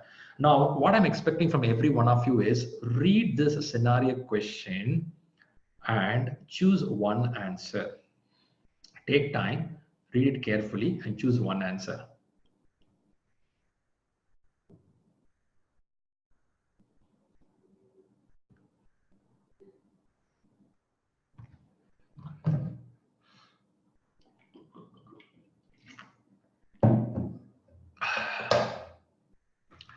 It is one of the question which ask a process in PMP books. If you're not read this PMP book, you may not be able to answer it. But at the same time, it has some general information in that which anybody can answer. So let me see if you can come out with some answers. I'll give some justification for that also. My God, everybody's answering, yeah. Ooh, I'm seeing majority of you giving correct answers. Oh my God. You guys are all ready for the exam, yeah? PMP exam. I think tomorrow you can go for exam. Ooh, that's good. That's good. Really good. I didn't expect this. Everybody answering right way. Good. If you have chosen an answer as a B, it's amazing. That's the right answer. That's the right answer. right? I'm surprised. I thought many will go wrong. I'm wrong here. You all correct. Okay, let's look at the question. You have been given a project to construct a small dam. Currently, whenever you look at the PMP question, first you have to see the tense of the question. Currently, it means now it's happening, right? This is very important when you look at the question, the past tense, present tense, or future tense, because based on the tense, your question answer will change. You are visiting, when they say you, project manager, okay, be careful on this. So it is a tense which is current, okay, and project manager, you are visiting your project stakeholders, right, and asking about the needs and expectations. This is a key word in the question. You are learning the needs and expectations, nothing but requirements. You also have had many workshops, brainstorming sessions with them. Which process is this? This sentence is just to confuse you or just to give extra information. That's it. But your keyword happened here itself. They're asking which process is this? This is one of the process in PMP.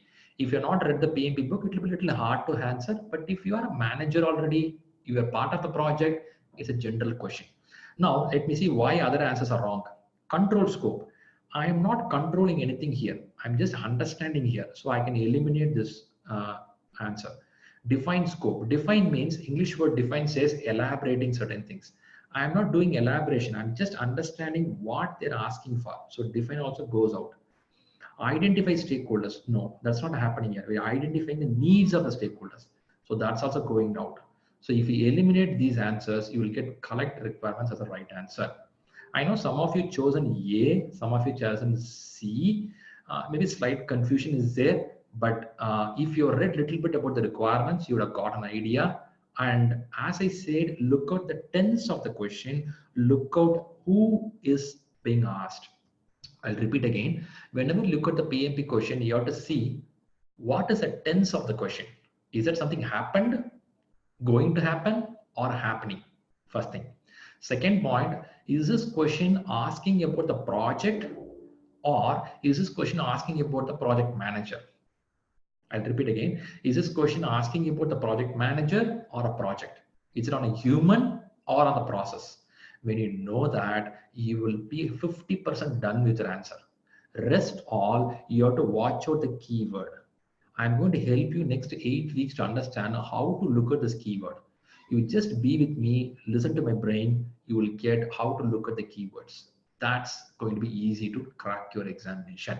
But don't think the first day you'll become an expert.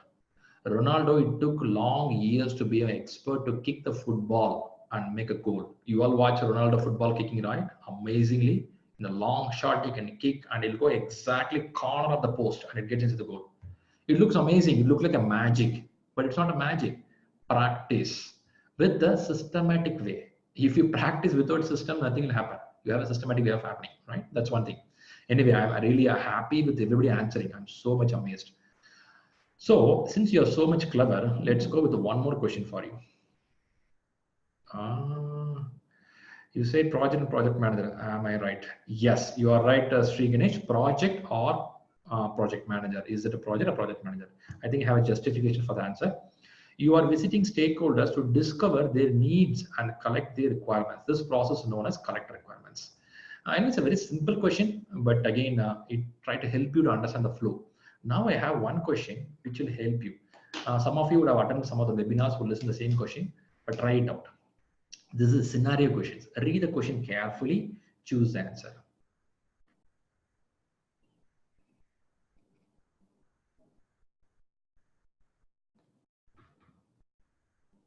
It's fast, man. Answer starts coming up already. God.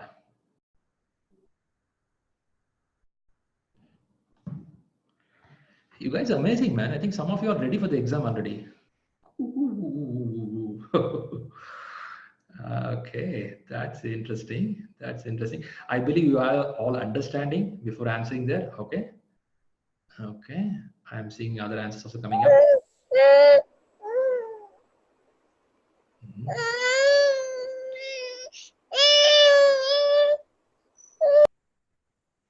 Okay, I'm seeing a new audience joining there. With this baby crying because of PMP question? If so, tell the baby that question is not that hard. Okay, good. Thanks all. Amazing, guys. I think 98% of people right answer there. Okay, I'm so much happy. Hey, by the way, there is a person with the Win07. Maybe you can change your name so that it'll be easy to know your name. Windows 07. Okay, I'm sure Windows 07, it's not from Microsoft, Bill Gates. It should be someone from us. Please put your name, it'll be easy to understand. Thanks for that. Okay, now let's, as everybody answered correctly, I don't want to go much deep inside, but let's give an explanation for it. Now, if you look at the question, first thing, you receive notification. Can someone tell me, is it a past tense or a present tense?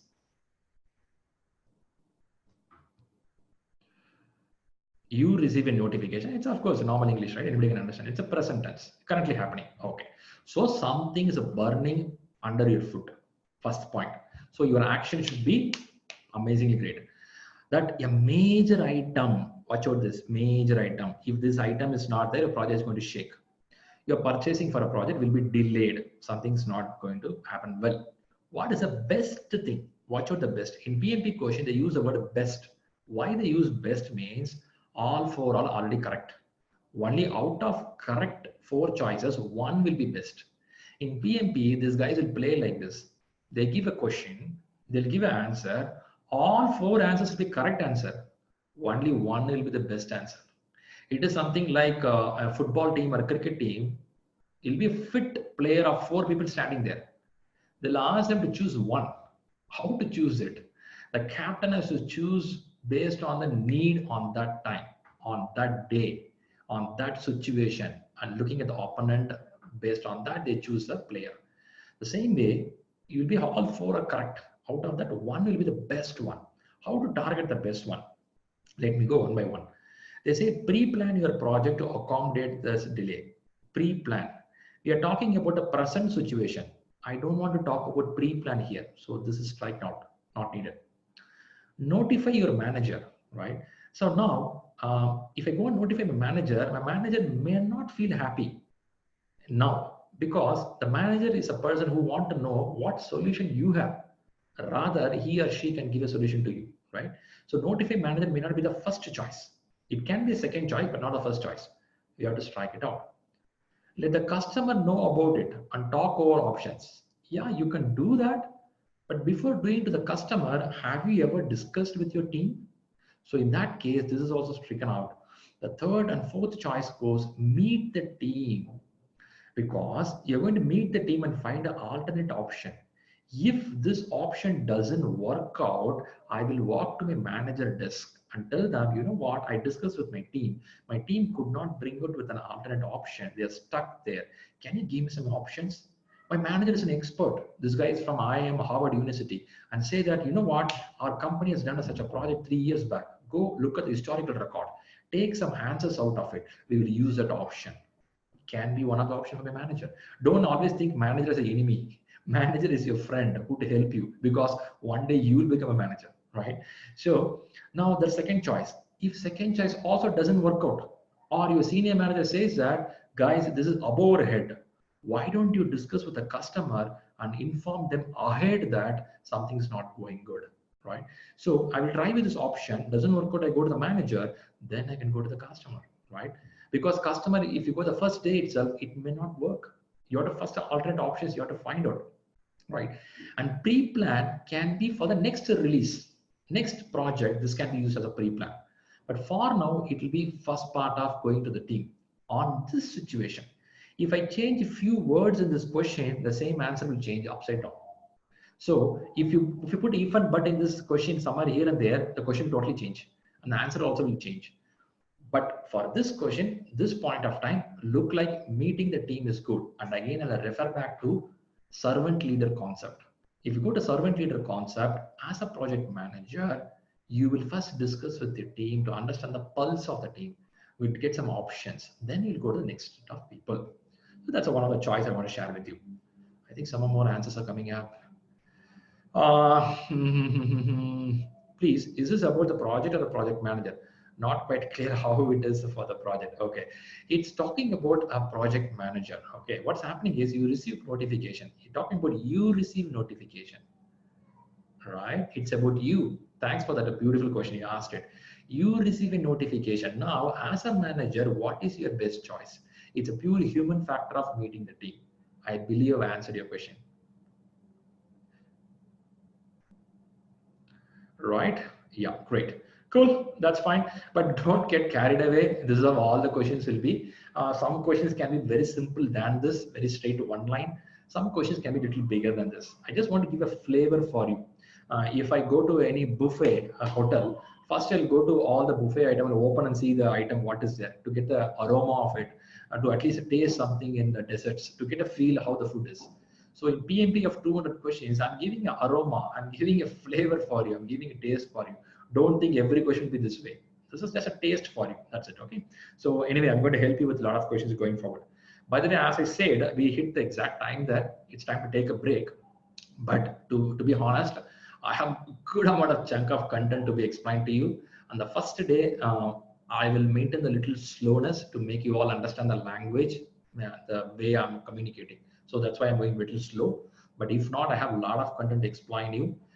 We will take 15 minutes break, 15 to 20 minutes, where you will have your breakfast, lunch, snacks, dinner, and come back, right? Once you come back, I'm going to get inside the core concepts of project management, which talks about what is a project, how a project will work, predictive, adaptive may, how the project being cycle works out, right? Lot factors are there, selection methods, portfolio, all are there. So I have to talk all this stuff as we get back on the session. Sounds good? So up to this, any questions, anything to be clarified? If not, can we take a break of 20 minutes?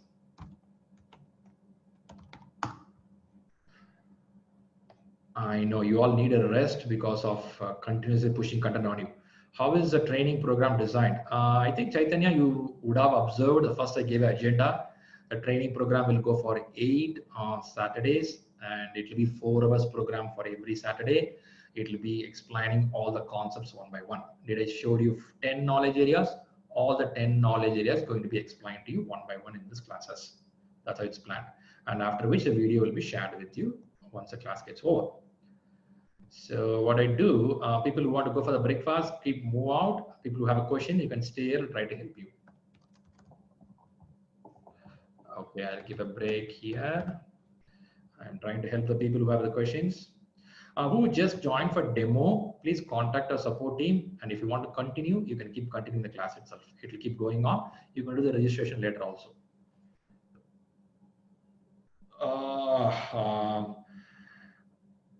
Ibn Klua, I'm sorry, I want to give 20 minutes break for the people, so I don't want to leave the question there. It will confuse people.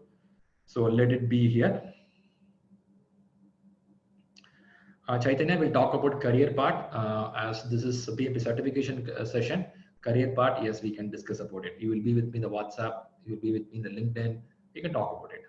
Sure, don't worry, we'll be suggesting you. Okay. Which process group or knowledge area did the last question belong to? Okay, whenever you go for the PMP examination, Abhiram, it will be a combination of knowledge areas. When you learn, you will learn individually each knowledge area. But when you practice 200 questions, it will be a combination of it.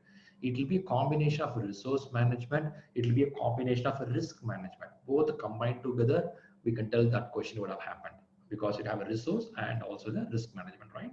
So it will be always a combination of things in the exam questions. Good question, Abhiram. Paul, how to get in touch with the support team? In the same group, you can type on Paul. I will give the mail ID to that. Support team, can you help Paul there? Support at ShriLearning.com. We have Mr. Rahul there to help you. Mr. Rahul and team is there to support you. Just get in touch with them. Break started because yes, I given 20 minutes break. People go on. I'm trying to help the people who joined today for the demo session. I'll be here for 5 more minutes. Then I have to take break. I'll come back again.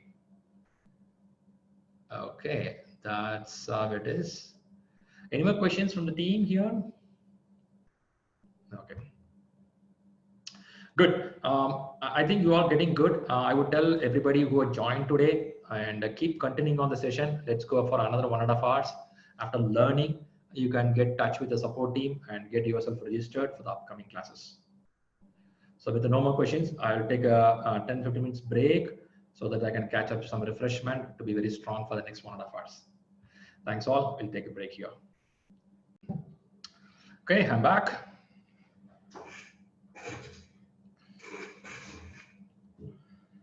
Hope things are good there. You had your breakfast. And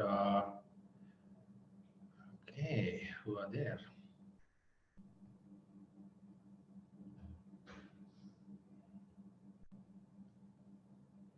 Good to see people around there. Can I get a good confirmation if you're back? If you're good to go. Hey, Ramesh.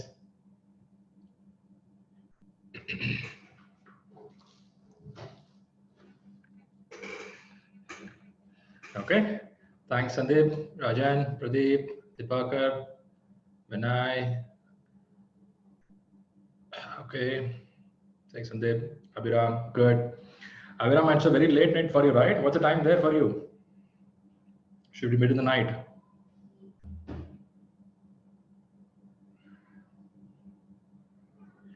$1:17 a.m. Oh my God. I really admire your commitment, Abhiram, to learn things. Seriously. Okay. Thanks, Abhiram, for taking that effort. Thanks, Sri Ganesh.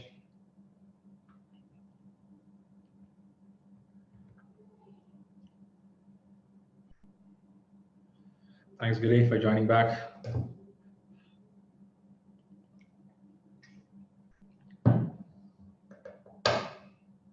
Hey, Nikhil, thanks for joining. Hey, Abhiram, yes, top 2%. I also remember the words, they say that winners don't do different things. They do things differently, right? This will look like a good movie dialogue, but seriously, it's true. Winners always be slightly different than other people. Okay. Initially, people make fun of them, they bully them, they tease them, but when they win, everybody starts looking at them. They say, you know what? He's my friend. She's my friend. So this all happens once you start winning. That's great, Abhiram. I appreciate it. I know I have seen you at least some months, a year back. Still, I feel that grip with you to stay on top 2%. That's great. Rajan, thanks. Ravindran getting in. Just now, can you give a small recap of what I missed on this, if you please? Don't worry, Ravindran, not much. In sense, we gave a basics of some of the project management principles, some of the basics about examination, which book to read, right? You will not feel you missed because the video will be shared with you in some time. Just you play the video, you'll get the grip of it. Because now only I'm going to get into the subject. So far, I'm setting the ground. So we just get the video in some hours and start listening to it. That will help you. Okay, and yeah, good. I can see good numbers here. People are back. Amazing. Good to see. Hope you all had your breakfast, lunch, evening snacks, dinner. And Abhiram, I don't know what you will have at 1 a.m. But anyway, some refreshment to keep yourself alert. Okay, no, even for I3, it's mid of the night, I believe, in Singapore. Yes, Ravindran, go ahead, throw the question, I'll try to answer it.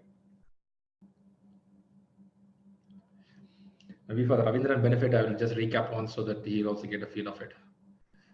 Yes, Ravindran, throw the question. After your question, I'll go to the recap. 2 minutes, I'll recap things and get back to the subject.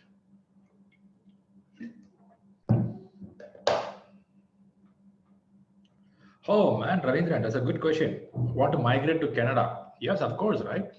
I think at least I have 5 people in this group who are in Canada or getting into Canada. I have people here in this group. And Canada, US are always a green market for PMP, highly demanded.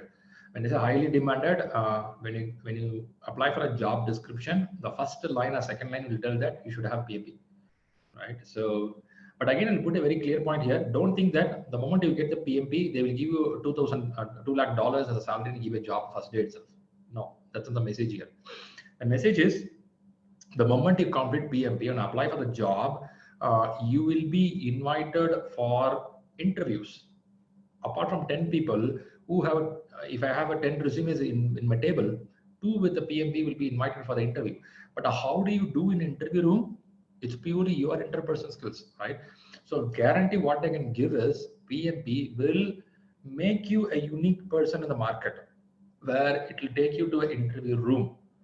From there, how do you perform? It's purely our own skills, our your selling point, how do you sell it, right? Same applies to Win07. How is the Singapore market? Yes, it's same. It's everywhere. And at the same time, when you learn PMP, as you complete PMP, be good at your domain also. Don't believe that without a domain knowledge, you can become an expert. If you are, let's say, in accounting field or a banking domain, learn about banking well. Project management is very important. Apart from that, you should be strong on a domain also. For example, if I want to join a metro construction project in my city, yes, I can get a job. With the PMP, I can apply for the job. They will invite me. I can clear the interview. I'll get a job. But when I start working with my team, if I don't understand how to allocate a work, how to understand the integrity of metro construction, then there is no point of having PMP, right? So PMP is so amazingly good for international project management terms, but you should have the passion towards the domain. You should love the domain, what you work, right? If you love the domain, nobody can touch you. You have a love in domain and learning with PMP, I'll tell you, you will be top 2%. Nobody can ever touch you for next few years until you have last breath. That's how it's going to be. That's great. By the way, can I know your name, Mr. or Miss Win07? So it'll be easy for me to call you. Okay, good. So I'll quickly do a recap. Oh, Win07 is stages. Okay. Okay. Fine. Let me get inside. Okay, quick recap for Ravindran. So we will go.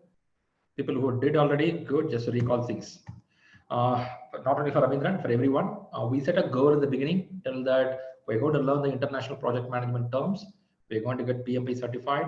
We're going to earn a good value, reputation, and ideally, you're going to get a good dollar amount. That is an account.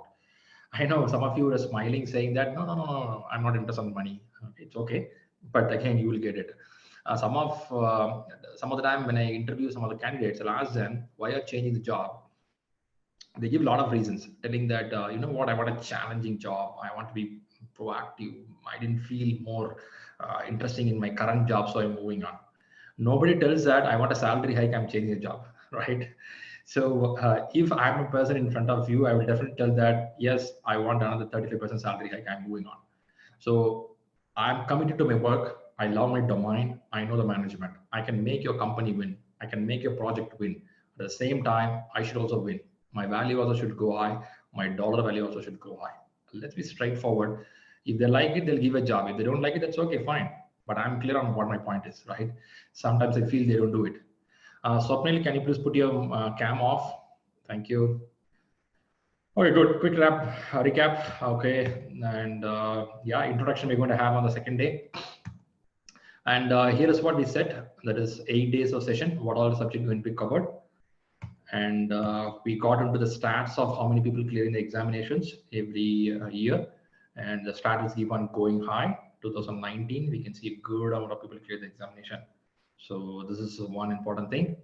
And then I was talking about a career path. Many are worried about career path, and PMP is one of the best certificate. I'm using the word one of the best certificate. Don't think that this is the only certificate in the world. There are a lot. If PMP is the only certificate, I would have done only PMP, right? Then why should I go for Scrum certificate and SAFe certification, DevOps certification? You have to specialize in other areas also. Every year, you have to invest some money on your learning purpose. I feel very hard explaining this to many people. Many people feel investing money in their home, money investing on the gold, money investing on the new car, dress materials, but not on their brain, right? So I request people to spend at least in a year $1,000 for your learning purpose. $1,000 is huge for some people, even $1,000 or $500. Don't worry for spending money on your education. Our people would love to spend money on movies or food item and dress materials, but when it comes to education, their pocket will not be open. They'll be very closed, and those people have so tough time in growing in life.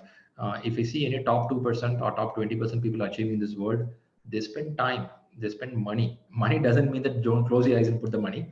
You have to choose a right course and do it, but do it. Every year keep learning. So I do every year one certificate to enhance myself. That's very important. Please do that. It is not a force, but it's experience. What I gain is good. And again, we talked about the demand in the market. We took around 11 countries, which is done by PMI Institute Research, along with AEG, that is Anderson Economic Group, right? I believe you all in the full screen, then only you can see the screen what I'm sharing here. Some of the areas of demand I will put out here. It is a PDF, which is in PMI website available for everyone. It's a public one. I just pulled it and show some data to you. You can go and read that 14 or 15 pages PDF. It has a lot of information. And talent triangle, I was talking about it. I'm going to explain more in a few minutes. It talks about what's the need of a good leadership role, a good managerial role, what talent is expected in the market. It's not only the project manager tag will help you. You should be really good on that. How to be really good? That's what I'm going to learn. Your PMP book is divided into these 3 segments. I'll explain it. Then I showed this rosewood frame PMP certificate. Some people said yes, I'm going to do. Some said no. I will hide my certificate. It's okay. And this is my certificate to tell you that I'm also PMP qualified, so that you can believe me and you can learn from me. Then I showed some of the very important points of 4 hours exam, 200 questions, grading system. Yeah, we explained it. Then examination pattern being explained. Then books to read, right? I think when you relook at the video again, you learn how and which book to read, right? That we said. And examination eligibility and exam fees we discussed. This happened. Then PMI membership, something on that. And study plan we learned 3 weeks and 8 weeks of plan, right? That's there. Again, it depends on your ability, your experience, your availability of time. Somebody in notice period, you have, notice period, how it works. Some people are notice period are so serious. I had one resource, she was so committed to the job. Even notice period, it was around 60 days or 90 days. 60 days notice period. Even the 60th day, she was working for the project. I was surprised. Wow, such a resource. It's so hard to get such a resource. Okay.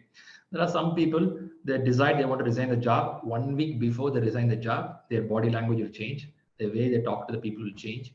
The moment they resign, the time they work in office, the way they work in office totally changes.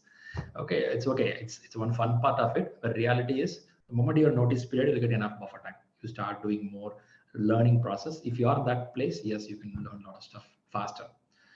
Anyway, that's one part of it. Then I have talked about the pattern change. Of course, you can understand that pattern is changing, but it is not changing the books. Books are same. Then we touched about 5 process groups starting to close of the project. Then we understood something on 10 knowledge areas, which is vital.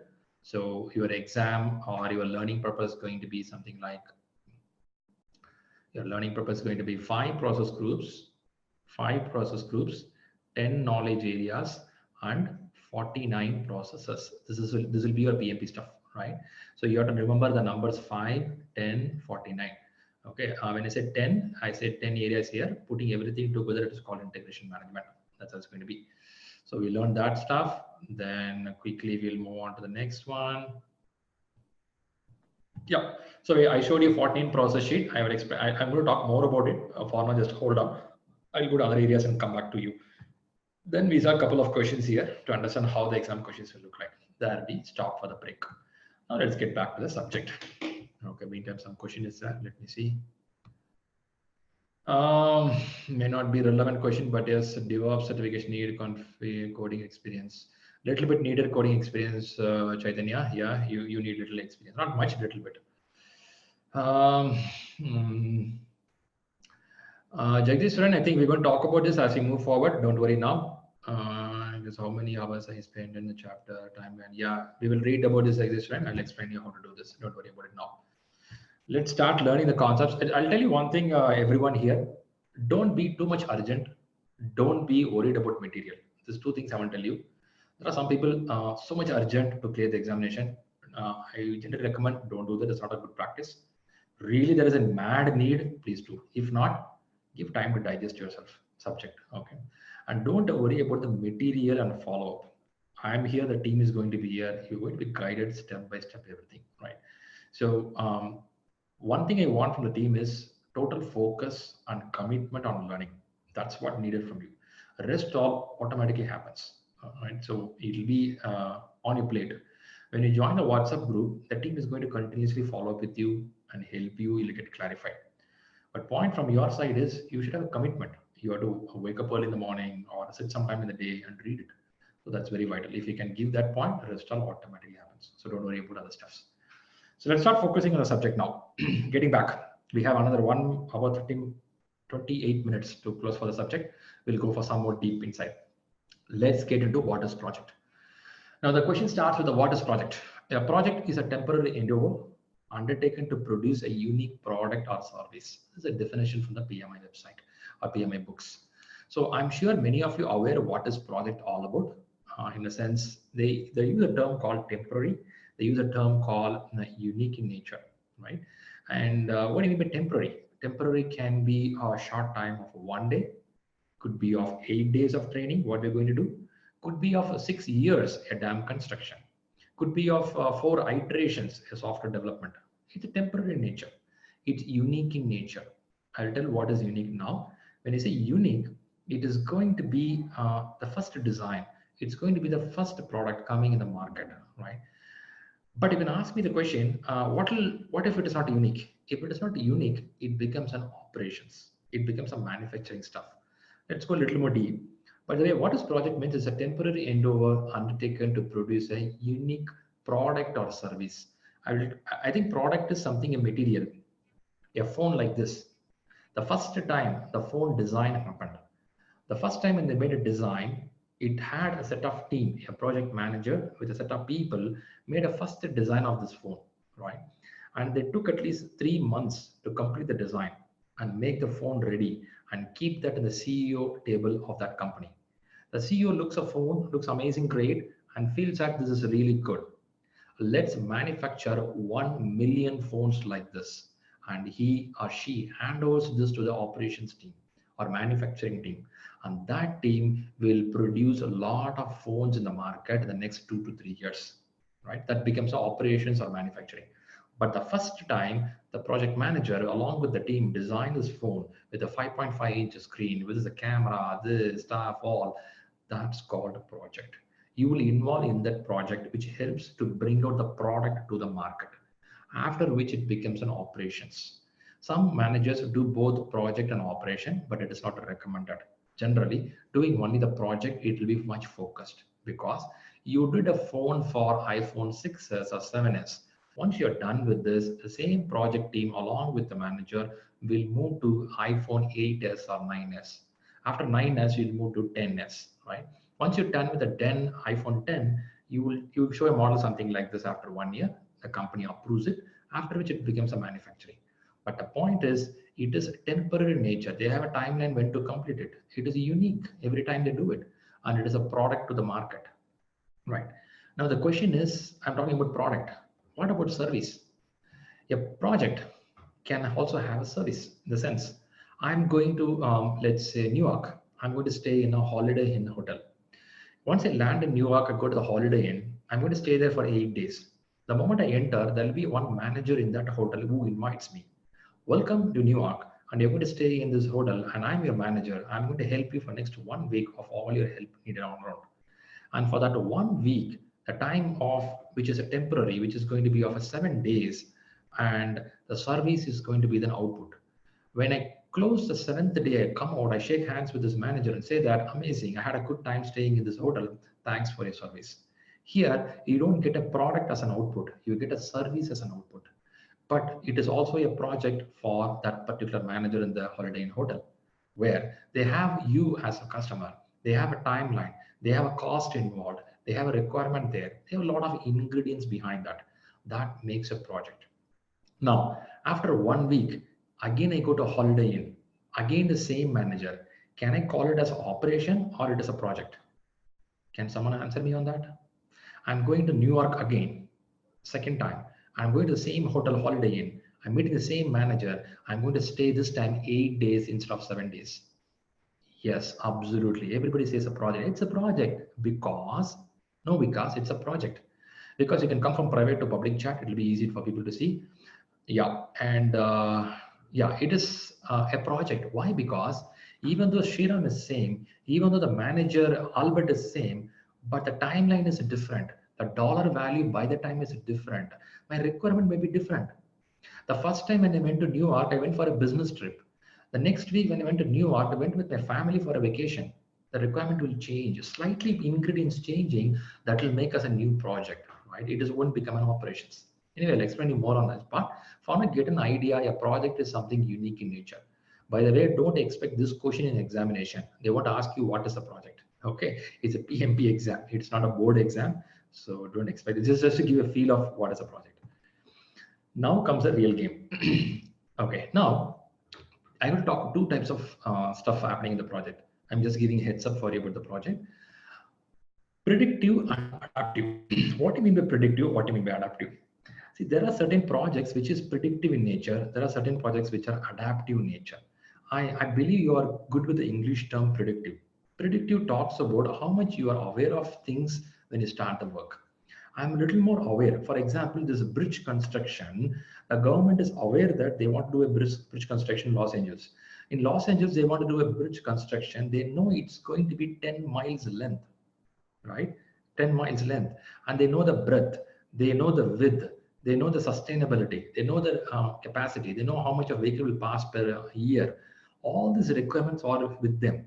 They know the budgeting principles. They know government policies. They know which government is ruling. They know climatic conditions of Los Angeles. They know the soil test of that. They know the ocean water waves coming up. They know all this factor, and then they do the planning. That is called plan-driven project management, and it's also called as waterfall methodology. I sometimes get so shocked. Many people say that waterfall is very old. It's not in the trend. We have to push out of it. I'm surprised. Waterfall is the best methodology in the world. Nobody can say no. It is happening for 4,000, 5,000 years. Have we ever learned how waterfall methodology works? Nobody's learned it. We are so interested to learn agile, but are we showing interest learning waterfall methodology? Amazing methodology, but depends on your need. If your project is very predictive, I know that this is what I want, waterfall is one of the best methodology because it goes on plan driven. They don't use the word waterfall, they use a plan driven. I know the plan clearly. I can make a 90% of my plan clearly and start my work, or sometimes even 100%. Generally, they don't do 100%, they'll make 90, 80% because there'll be some changes coming up. But if you do changes later in the game, the project will derail, the project will get into trouble. Imagine, look at this bridge construction. They've decided to put some 45 pillars to make this project. Now, suddenly they're saying that, no, we don't need 45 pillars. Can we make it in 30 pillars? That's a disaster. You can't do that, right? It's a plan driven. You cannot change like what you do in software. You cannot do Control Z there. It is a work. You have a small mistake there, it will go a wrong dimension. A vehicle cannot drive fast. Many accidents starts happening. It has to sustain for next 100 years. I'm just showing a bridge. It's not only a bridge, right? Some surgery. A doctor going for a kidney transplant surgery, which is going to be about 8 hours of surgery. It's a predictive project. They know who's they're going to do surgery, what surgery they're going to do, what's the patient condition, what's the blood pressure, sugar, everything they know. It's a plan-driven project. You cannot call that I can make a plan then and there. You cannot do that. You should be having oxygen cylinder, everything ready to start the work. That's called predictive nature. It is still there. It will be there for next 1,000 years. Nobody can change it. This is how it will work. Now, what is adaptive? Adaptive is very beautiful. It came after some years. In fact, it was there for so many years. No, was not visible much. In fact, Japanese use a term called Kaizen principle. If somebody heard about it, Kaizen is small changes, and the Japanese are so good in that. So they, not Japanese, from Japanese they took out the principle in 2001. Set of people from IT industry felt that, hey guys, we are not getting every requirement on the first day. We get the requirement as we progress. So the way we do does not fit into this category. These all for massive, big, amazingly known project, known detailed project. This is not fit for some of the. घेऊन जाशील का सोबत म्हणजे मला बोलवशील का चालेल ना नाही नाही मी बाईक घेऊन येईल मला तो विषय नाही पण तुमच्या लोकांना ऑकवर्ड फील नाही झालं पाहिजे माझ्यामुळे Mute more the person who's speaking on the phone. Okay, thank you. Please keep your mic in mute mode. Okay, sorry for that. Get back. So now what happened is the agile is a concept in 2001, which talks about more on adaptive methodology. What they mean by adaptive methodology is there are certain projects which may not have a requirement clear upfront on the first day. So what will happen is the customer can give you only 20% of the requirement on the first day of the project. For example, a software application development, right? For example, when you take a case of a WhatsApp which you use, I'm not seeing the feature what you see today in WhatsApp was not available 1 year back. You have a video call today, you have a photo share today, you have a status share today. These are all new features. This was not available some years back. Now, this is called adaptive methodology. They keep on adapting to needs of the market. They keep on adding more. It's called iterative and incremental method of adding, right? Now, those need of changes, it's called rapid changes, right? For the rapid changes, you cannot go with the plan driven. What they have to go with is a short-term plan. You'll make 20% of the work done. You'll launch in the market. Customer will give some feedback. After getting the feedback, you will do another 30% of the work. After 30% of the work, you will do another changes. Another 40% of the work will happen. It's called iterative and incremental way of doing things, right? Anyway, for an exam, you don't have any questions on this area. It'll have little bit questions here and there. You don't touch too much. These are the questions getting added more as you go to the July 1st, 2020 examination. But anyway, the books of PMBOK, you have both predictive and adaptive content in the book. When you read the book, you read both, right? That's how it's going to be. I just want to give a heads up. Your projects are something like something very predictive, something on adaptive nature. Not much to dive furthermore. I just see some question popping up. Hey, Bharat, yeah, that's okay. Keep your mics off. I know it's something happening. It may disturb other people. Thanks for that. Birthday party. See, birthday party, sometimes it can be predictive, sometimes it can be adaptive, right? See, I know very well my son likes this particular cake. I'll order it and make it happen. But my son, 1 hour before, tells that, Dad, I don't want strawberry. It's a girl item. Why don't you go with something called Black Forest? I say, man, there is no girl or boy, man. Cake is a cake. No, Dad, I don't like it. I want this one. I have to change it. I have to call this guy. Hey, guys, you know what? My son is not liking strawberry. He's asking for Black Forest. Can you please change it? Sir, if you change the last minute, I will make some extra charges for that. Okay, are you ready to bear it?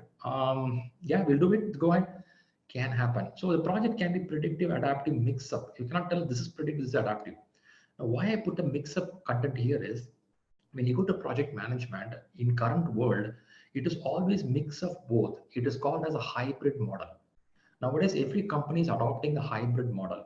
If you go for any interview, you cannot tell that I'm a PMP oriented person, I'm a Prince2 oriented person, I'm a Scrum oriented person. It will not win you a job. You have to tell that I can handle predictive, I can handle adaptive projects, because every company will have their own principles and methods with them. We have to observe their principles. You have to observe what is industry standards and bring together. That's called hybrid model. You have to know that which is a winning model for that domain, that corporate. It is not something just by books you do everything. No, only by books you cannot win. I'm going to explain the difference between iterative. Jagdish will go, but not depth inside. It's not part of your syllabus, so we will not go deep inside, but I'll explain it. Let's move on a little more. I'm sure you all are aware of predictive adaptive. If not, you have to note it down. I believe you all have a paper pencil with you. Write down as and when you listen some of the topics. You may feel that you got all the information, but after some time you forget it. Yeah, I'm ready to go there, Abhiram. Please hold on. I'm coming there. Okay, I want to show these pictures. If you look at this picture, on the left, you see oil rig. This is kind of a predictive nature project.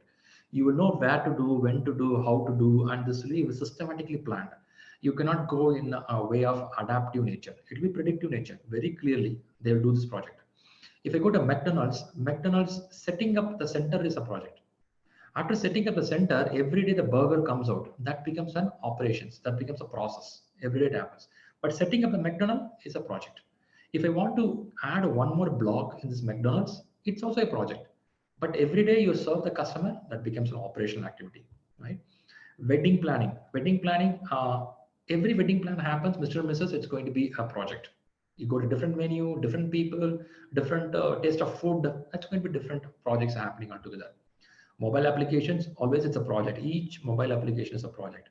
You have a WhatsApp, same like a WhatsApp, tomorrow something will come. That's also a project, right? There are a lot of projects coming up in the mobile apps. It's all unique in nature. They are temporary, right? Temporary in the sense, the time it took to do complete is called temporary. So that's about little on the project stuff. Here is the points on iterative and incremental way. Okay, some more questions coming up. Different projects has to achieve the similar objective or brought into one program. Okay, I'll come there. Abhiram, Vidya, Jagdishwaran. I'm getting to the points. Hold on for it. Now, if you look at here, I just put the screen to show you there is something called predictive adaptive and how it works out. How it works out is in predictive way, what they do is they call as waterfall, where you plan, then you analyze. After that, design happens. After that, coding and development happens, testing happens, and deployment happens. It's given in the IT way. Imagine it is for a dam construction, planning, analyze, design. Instead of coding, it will be of construction. After construction, it will be of customer testing or testing within the industrial standards. Then you make the dam available for the government. That's how it works out. It's all goes step by step. It's a waterfall methodology or planned way of doing things. There is something called iterative way. There is something called incremental way. Now, what happens is in iterative way, you will repeat the same plan, analyze, design, develop, test into one cycle. If you watch out here, this is one set. The second set is here. The third set is here. You are doing in an iterative way. The same thing, but you do in an iterative way because you get a 10% of the plan, for that you do the work. You get 20% of the plan, for that you do the work. 30% of the plan, you do the work. This is how it goes. In iterative way, what you do is you do develop, you make a construction, you will make the software and show to the customer. The customer feels good, then you proceed. I'll put this way. In a plan driven way, what happens is your deliverable will be the last stage. You will get the deliverable only here. Until then, your customer has to wait. The customer cannot feel, taste, or touch anything here. The plan is given only on the last day they get the deliverable. This is where the problem started. People felt that we are not getting anything. We have to wait for 6 months, 1 year, 5 years. But after we get it, it is not relevant to what we want. It is not relevant to what the market wants. So that's where the predictive way had some problem.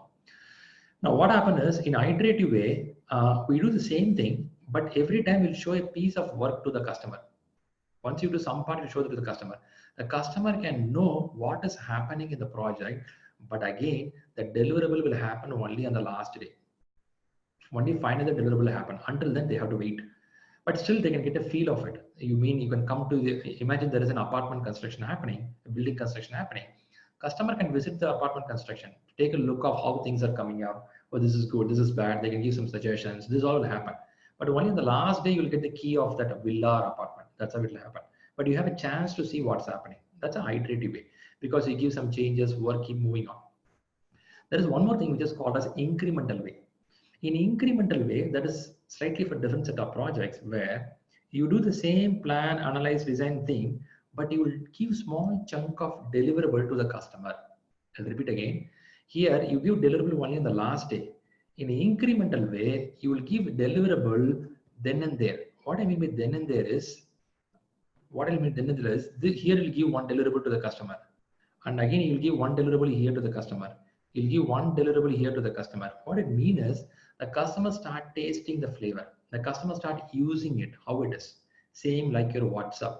WhatsApp, every time you switch on the internet, every time you go to the Google Play Store, it starts downloading. It is nothing but it's incrementally keep on giving new features to you. You will use the feature and you'll give a feedback, it is good or bad. Then they make some changes accordingly. Or you go to a restaurant to take a food. Sometimes we know very predictive way and you order every food at one shot. You will get at the last deliverable. This guy brings with all the item on the plate and hand over on the desk. But sometimes we don't want to take everything at one shot. We'll start ordering items, but it will come one by one. You'll start tasting first maybe the soup, or you want to go with some basic food.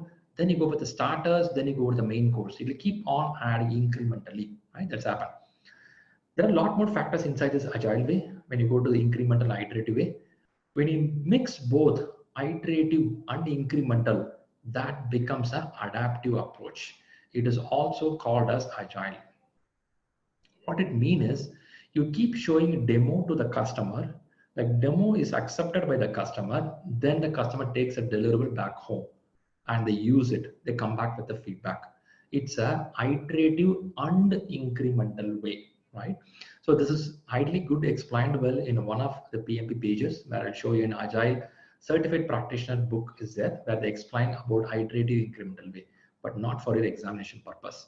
I just want to give a feel to you. There is something called predictive, there is something called iterative, there is something called incremental, there is something called adaptive. But at the end of the day, only two things are there: predictive approach, adaptive approach. How do you do that? In predictive, you go one by one, plan driven. In adaptive, you keep changing on things as needed on. You keep moving on. Small chunk will move on. That talks about it. Let's see some more question here. Different projects that has to achieve the similar objectives are brought. Okay. Okay, Vidya, try to understand the question. Different projects that has to achieve the similar objectives are brought into one program. With every deliverables, we sometimes get changes as well. I think, Abhitya, we are putting together multiple things here. Just hold on for a while. As I go to program and project and portfolio, you'll get more clarity. For a purpose, I'll tell you, if you ask the last sentence, changes will as well to get iterative. Okay, I think we're going too much into deep inside that. Now, what I'll explain you is every project will have certain factors which need changes. When the changes are needed, we will accommodate those changes in an incremental and iterative way. Iterative is something you do the work repetitively. At the same time, you show a demo to the customer how it is. They can get a feel of it and move forward, right? I think you're putting together project and program. Let's not confuse that. Hold on for a while. I'll explain you. Okay, let me move further more. You have to hold for a while to get the flow of it. Until then, it'll be slightly over your head. That's why I'm saying. When I wrap it up, I'll give a full flow for you. Okay, here it goes. The next stage I want to explain. Yep. So how a project comes to the organization. The project comes to the organization as an idea and thought process, something like an idea initiated by a customer. There's a demand in the market, government policy changes, or it could be a demand due to climatic conditions, could be something on market demand. Project comes like that, right? For example, the WhatsApp, which is a requirement, came up and the people felt SMS is really not good. People can't share images, right? It came up. Now there are projects, something like a World Health Organization. It's organizing projects where to bring people out of hunger. And the stat says that millions of kids suffering without food all over the world. They can't even take more than one time food in a day. So World Health Organization is encouraging all the developing and developed countries have some food or meal program. Every developing country program. It's a project. It's an idea coming up, right? Now, Steve Jobs came up saying that, hey guys, we wanted to go with a new touch phone, which can look amazing, great. So projects keep on coming up, but they will work out the project. What is a business plan? What is the best thing to do this? Is it going to give a benefit? They do some of the filters to see that will it have a ROI? Will we get the return on investment? What we do? What is the break-even point? And then we work out on planning and execution. This is the place we live. This place generally done by the business analyst. This way is generally done by the business executives, done by the director of the company, CFO of the company, CEO of the company. Then it comes to you where you do the approval and make the project happen. Then it gets launched in the market. After launch in the market, it's a different team which handles the service part, which handles the operations part. But you and me will be there taking this project from here to make it to the market. That's what the project cycle. I would recommend you not to worry about from who will sell the project, what's the benefit of the project. That's not in your PMP main core area. It is there in a couple of pages. You can read that, but it's not the core area. But don't worry about what's the benefit and how do you sell the project. It's not your game. Up to making this phone ready, the project manager role gets over. Then Steve Jobs or Sundar Pichai from Google Pixel will come to know how to market it in the market, make it a sellable product. That's their duty. And your work is take a concept and make it happen. There the program ends out, right? I'll give more ideas on that. Okay, there are some project selection criterias. The selection criterias, there are a lot more. In fact, if you see there are criterias which depend purely on your company's pattern. But usually they use this pattern very highly. It's called NPV, net present value. They choose, if I choose a project A, if you choose a project A, what is the NPV? NPV stands for net present value. How much worth the money we will get back, right? That's how it's going to be $10,000. I'm going to get it. If I'm going to get $10,000 5 years from now, What is the worth of $10,000 as per today? That's called NPV, net present value. If I'm going to get $10,000 5 years from now, the money value of 5 years from now is different. So I have to understand what's the $10,000 worth of money today, so that I can choose either project A or I can go with the project B. So these are something at the higher level, they do this process. I just put it for you to understand that project selection happens to get based on multiple factors. It's not only NPV. NPV is one of the factor. They also see the government policies. They'll see what are the business strategy. They'll see what are the upcoming things happening in the market. Is it good or bad? What is the break-even point? What is the internal rate of return? They'll see a lot of factors before choosing it. You may be playing a role, but giving some analysis information about the market, right? But rest all will be done by the business case analysis team.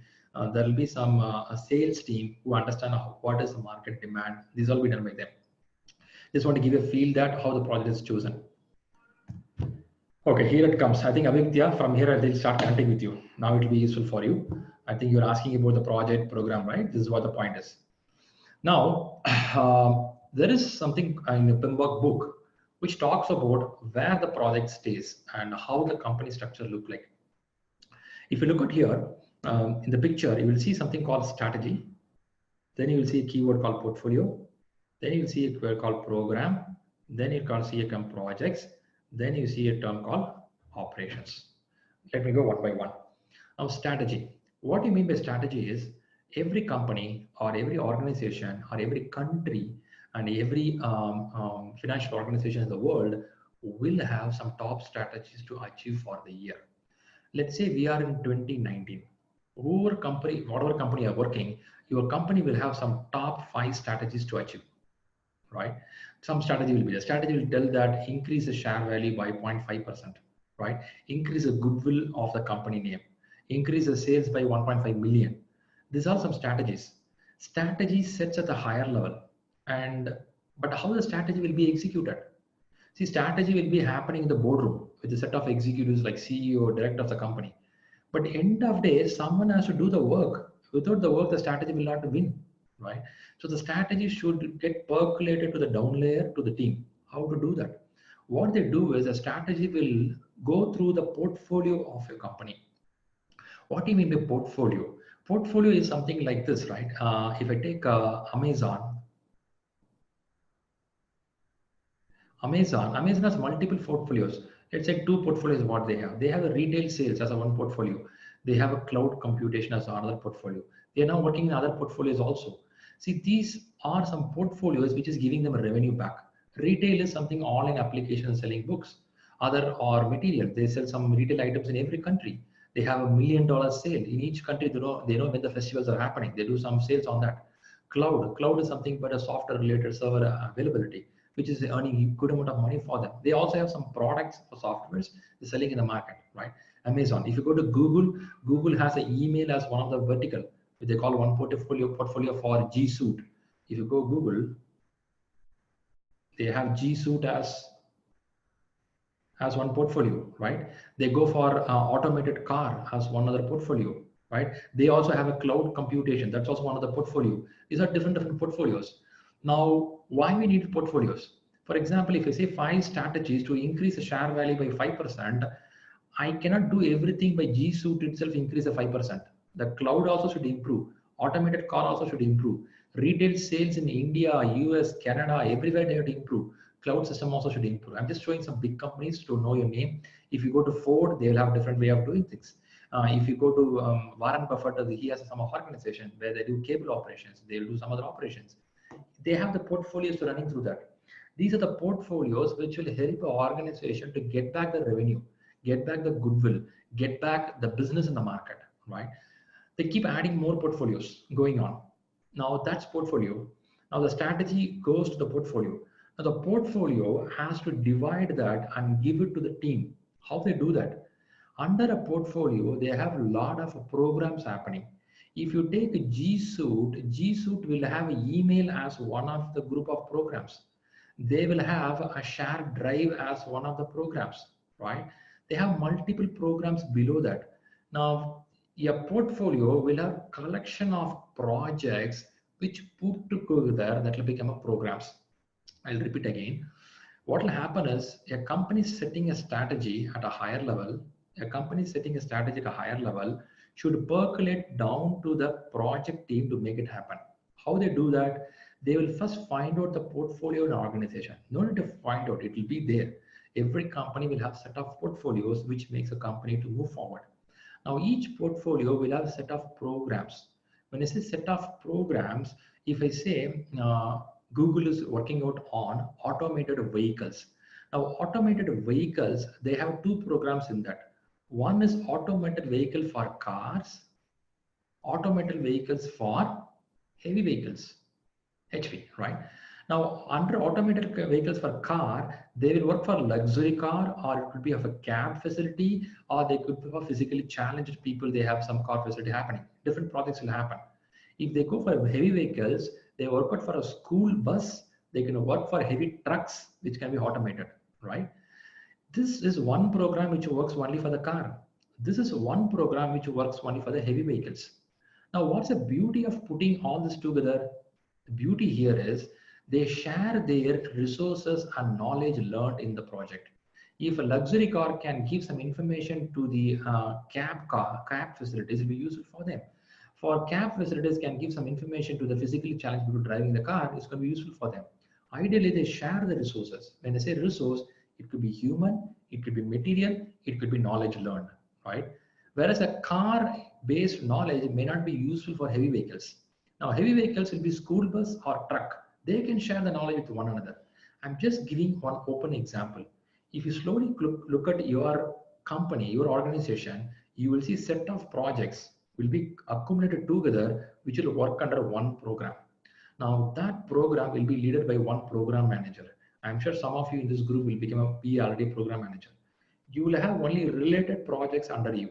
Why? Because then only you can talk the same language. You cannot have some different project inside your program. It's going to be a little tough. Whenever you see a portfolio will have a vertical which deals only heavy motor vehicles, or deals only about cloud servers, or deals only about retail market. That's a vertical. That's called portfolio. Under portfolio, they'll group set of projects to be under program, right? Now the question is, can a project, do every project need to be under only a program? Not needed. A project can be directly under the portfolio also. It's possible. This is all not mandatory, but they're saying that this is a standard to be followed to be a good organization. Now, once you do the project will be handed over to the operations team, and the operations team will take care of the service to this project going forward, right? This is how it works. Now, I'll repeat again. There is something called strategy, which is set by the organization. The strategy will go to multiple portfolios. I have portfolio 1 here. It can be portfolio 2 here. It can be portfolio 3 here, right? It depends on your organization style. And each portfolio will have a program under that. And the program will have set of projects under that. Why we do this way? That's a way of sending the message to the systematic team, and grouping of programs helps them to share knowledge with one another. But who will do this work? The person who is called PMO will do this work. Have you heard about PMO? There is something called PMO, which, just a minute. The person called PMO will be here. A PMO is a project management office. This PMO will help to share the resource between projects, to make a communication between programs, to make a communication between portfolios. The PMO is a very, very interesting role, who knows the project in and out, who knows the necessity of the data, who knows the necessity of resources. A PMO will have the lessons learned of a corporate very well, which is useful for transferring information. I think I was able to cover some little bit about here, but again, when you read the books, you get more information on that. It's a heads up about what is portfolio structure. Business units, yes, can be called as a nickel. Abhitya, Abhiram, are you getting this idea of portfolio, project, and programs now?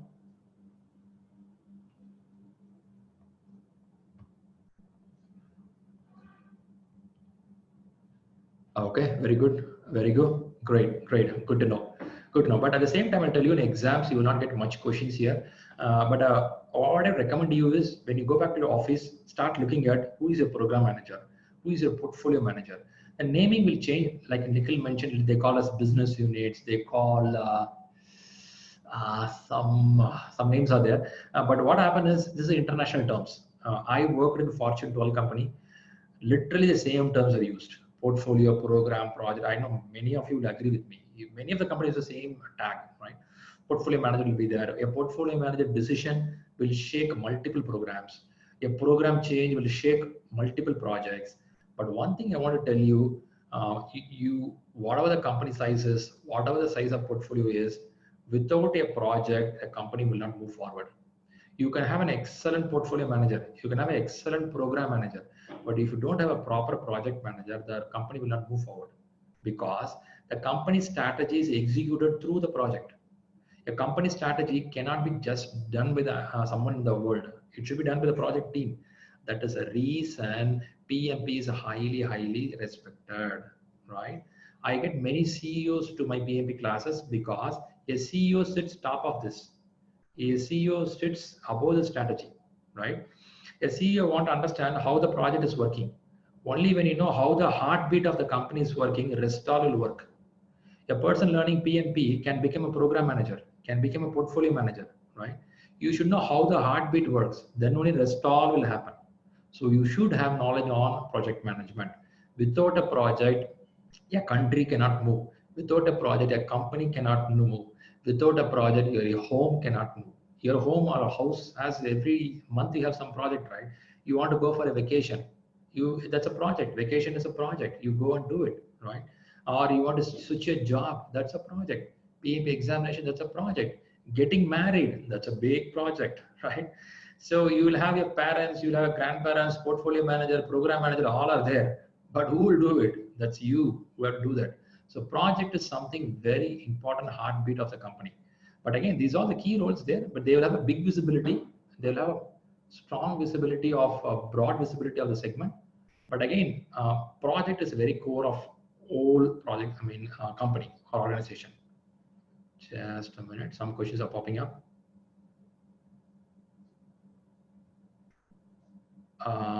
Is a portfolio manager or a sponsor for the project as well? Can be Sri Ganesh. Sometimes it can be. Imagine you're doing a project for your own organization. For example, if Apple is doing, Apple don't invite people from outside. Apple has most of their product done by their own. So their portfolio manager will be the sponsor. They will do that. But if a service-based company requirement comes from outside, the customer will give the details. For example, here, what will happen is there will be the customer here. The customer will tell that I want something to the CEO or director of the company. Then that will go to the portfolio program project. That's how it happens, right? Anyway, I'll explain the flow to you later. But what your question is valuable. Sometimes the company itself coming up with their own project that will be sponsored here. But if it's coming from outside a service, that's going to be from the customer. The sponsor will be the customer. Okay, what's your next question? Okay, great. Let's keep moving. I know these are not much for exam questions. I'm setting the ground for you. To be honest, I'm here to get to the core area. I'm explaining only the basement for you. Okay, I have put a slide for you to understand how it works like superset, subset. If you look at here, portfolio management, the business value has been spoken up here, and sponsored by the business ownership of benefits, multiple projects, alignment of projects. It works like a superset. Under superset, you have subset as program management. Under another subset called as project management. But end of day, this is where the deliverable starts happening. If you put out here, this is where the deliverable starts happening. And this is where the customer gets it. Even though the customer sits out outside, I'm sorry, I'm drawing the customer very poorly. Customer reaches through this segment, but the deliverable starts going out to the customer back, right? That's how it is. So the heartbeat of the organization lies in the project management. That is the one reason, even though you have a portfolio management certification, you have program management certification, PMP is the strongest certificate. And even you get something on CSM certification, you get Agile certification, everything is on this heartbeat, right?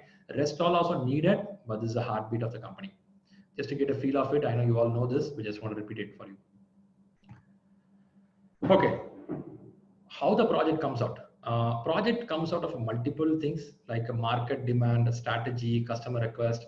I'm sure you all know that how the demand for the project happens. It's something on, could be technological demand, could be of legal changes, For maybe the government changes certain policy saying that no more, we won't follow this taxing system, we won't follow A taxing system, we'll go to B taxing system. They change that, it will impact a lot of organization. So everybody has to change their pattern of working, how they do it, right? And if something on maybe the climatic condition makes some disaster, so for that they have to come out a lot of plans that can bring some new projects, or education system change happening that can bring new projects, right? So and again, people way of living is changing. Early days, car was thought as only an engine and tires to run, that's it. Now customers are looking at more sophisticated and safety oriented cars. You know, the project style is changing. They have to do a lot more deep analysis to come out with the new model of the car. Even though they hit with the 120 miles per hour accident, it shouldn't damage the people. I mean, it should be safe for the people. So things that keep changing. So the demand can be changing, new concepts, new requirements that keep on coming. So that's about the project stuff, keep pushing on. And how a project life cycle look like. I'm going to explain you product and project life cycle. If you have a papers with you, start noting down. Now, every project will have something of starting stage, which I said initiation stage, right? And what will happen is, it's an initial stage called as charter. Now, from the charter, it becomes a project management plan happens. They put a plan how to do this. And if you watch out, this is a place we spend a huge amount of time and money. When I say time and money, as per the PMP book, we say that 31% of our time and money spent here. Why they say 31%?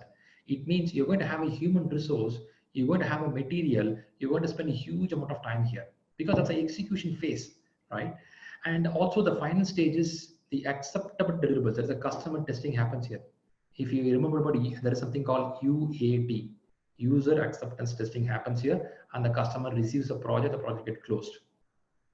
What I want to bring you to knowledge here is, a project is something like has a phases of traveling, right? Sometimes it gets repeated, sometimes it goes a smooth phase if every plan is smooth there. Now, where this particular life cycle sits, a project life cycle, for that you have to understand the product life cycle. I believe I have a picture for you. Amazing, I have a picture for you. Okay, observe here. I'll make a little more clarity for you. There is something called product life cycle. What does product life cycle means? If you watch out here, a product life cycle has a development, introduction, growth, maturity, decline. I'll show it by the chart here. A development is the beginning stage of a product. Let's take some common example.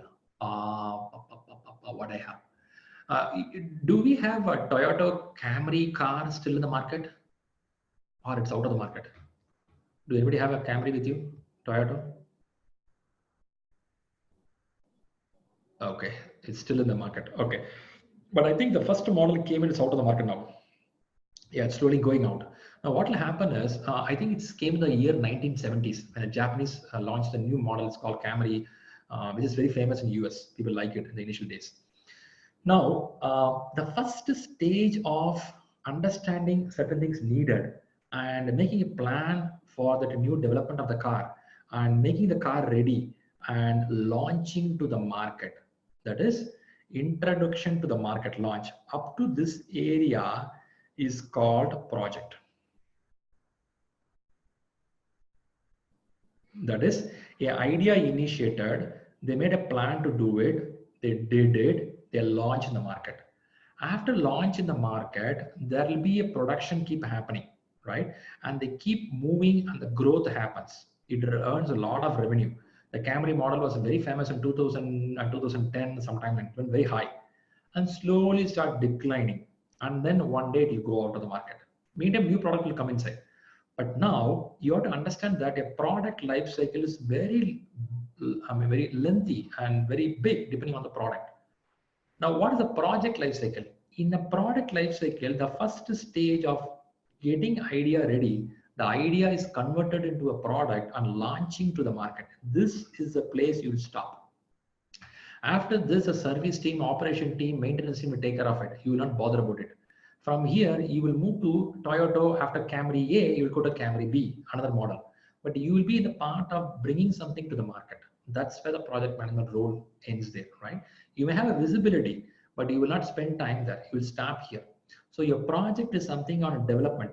For that reason, you have an initiation, planning, execution, controlling, closing to make a car Camry ready and launch in the market. In fact, development and introduction, this is where the project stage over. The product life cycle goes growth, maturity, decline. These are taken care by service center. They'll watch a service center, sales center. They'll watch out that, right? That will keep going up. But for you, there the things ends up. It is applicable to most of the project. Some may not fall into this category, but most of the project, this is how it works out. You will do the part of getting ready and launching to the market. After launching to the market, it has been taken care by a different team. You will come out of that and you'll work out for the next set of product. That's how it works. I believe this gives a little idea about a product and project life cycle, right? So that's about it. Let me go a little more. Okay, before I move further on, is this giving clarity on product and project life cycle? Is there anything expected here?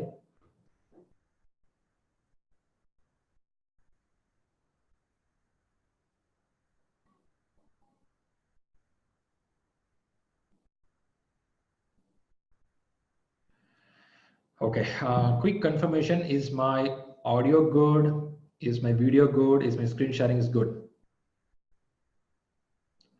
Perfect, perfect, great. Thanks for confirming.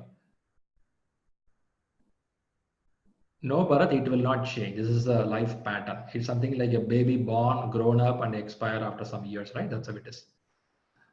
It's clear enough. All good. What are the comparing both lives? Why are we comparing? It's not comparing. It is part of it. Should be understand that it's not comparison. It is a superset and subset. You have to understand that every product will have a product life cycle. Inside that, we have a project life cycle.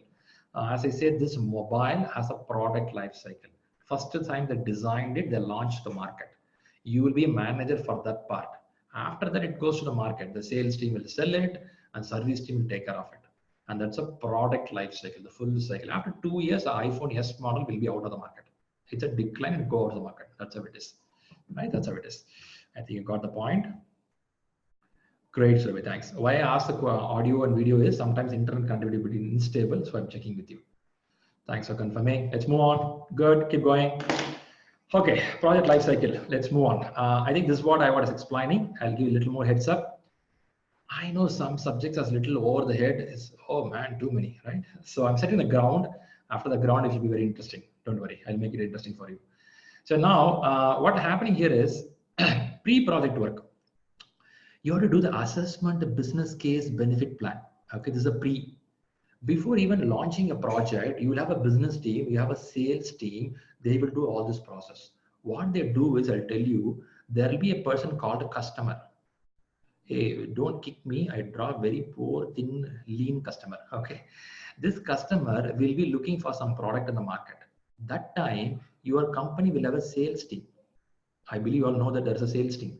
This sales team will be negotiation with this guy.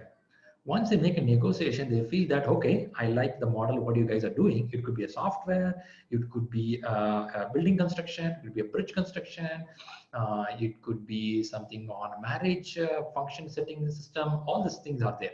Now, once both agree, the customer will tell that, hey, I'm happy with you. This is sales team and this is customer, okay? And they say that it's happy, let's make a deal. When they make a deal, now your company CEO or your company director or portfolio manager will come into picture. Now they will make a deal. That deal is called as SOW. If you heard about it, it's called a statement of work, SOW. It's a legal document to tell that we'll do a project work, right? But before even they sign a SOW, they will do this kind of analysis. They do the assessment, business case, benefit. Who will do this? Combine both the way. By the time they will reach you as a manager, you will be sitting here somewhere. They will reach you, hey Shriram, can you give me some basic understanding? What if we do this project? Is it beneficial for us? Is it doable? Do we have a technology for that? Do we have a resource for that? How long it will take? Can you show me a prototype? Have you done this before? All these questions will come. You will answer all these questions and that questions will be taken into consideration. They'll understand that, yes, it's doable. If they say no, no, stop it. If they say yes, doable, what they do is they make a SOW. SOW is a statement of work, which is a legal document. Once a SOW is signed, Then they create something called as project charter. Now only the project work starts. Only when they give a project charter, you will come into picture.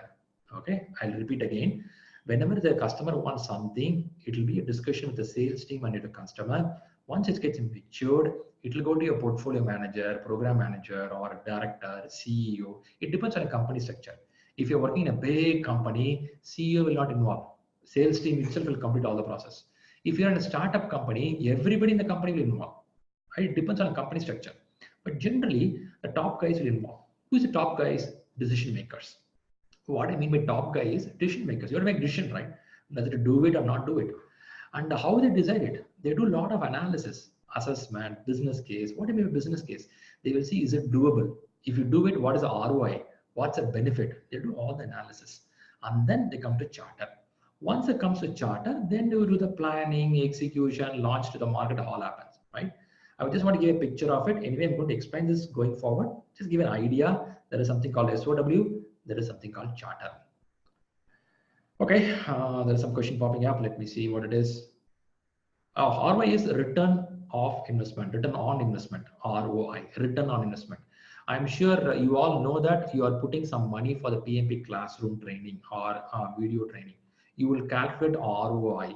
If I put for Shriram this much of money, will I earn some money back? Will I get the knowledge back? Will I get the material? Will I get the recorded videos? That's what you're looking into ROI.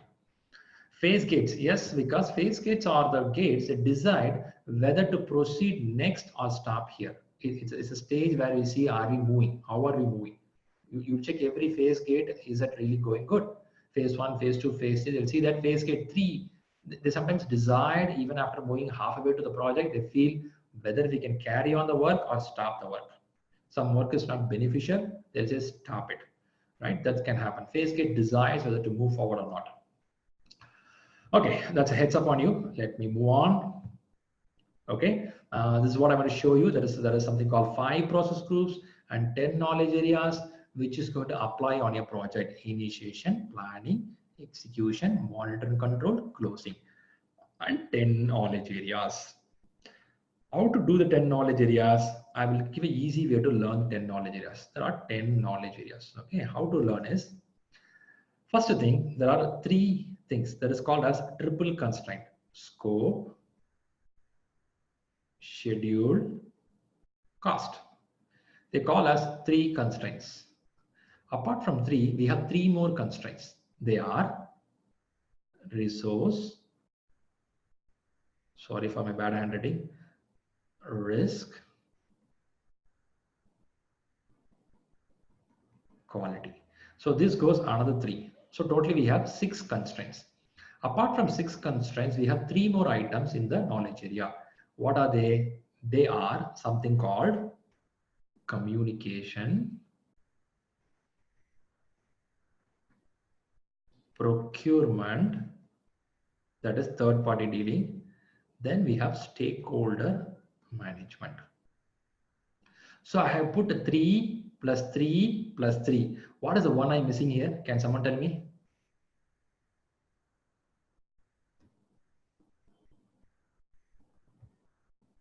Ooh, you guys are rocking, man.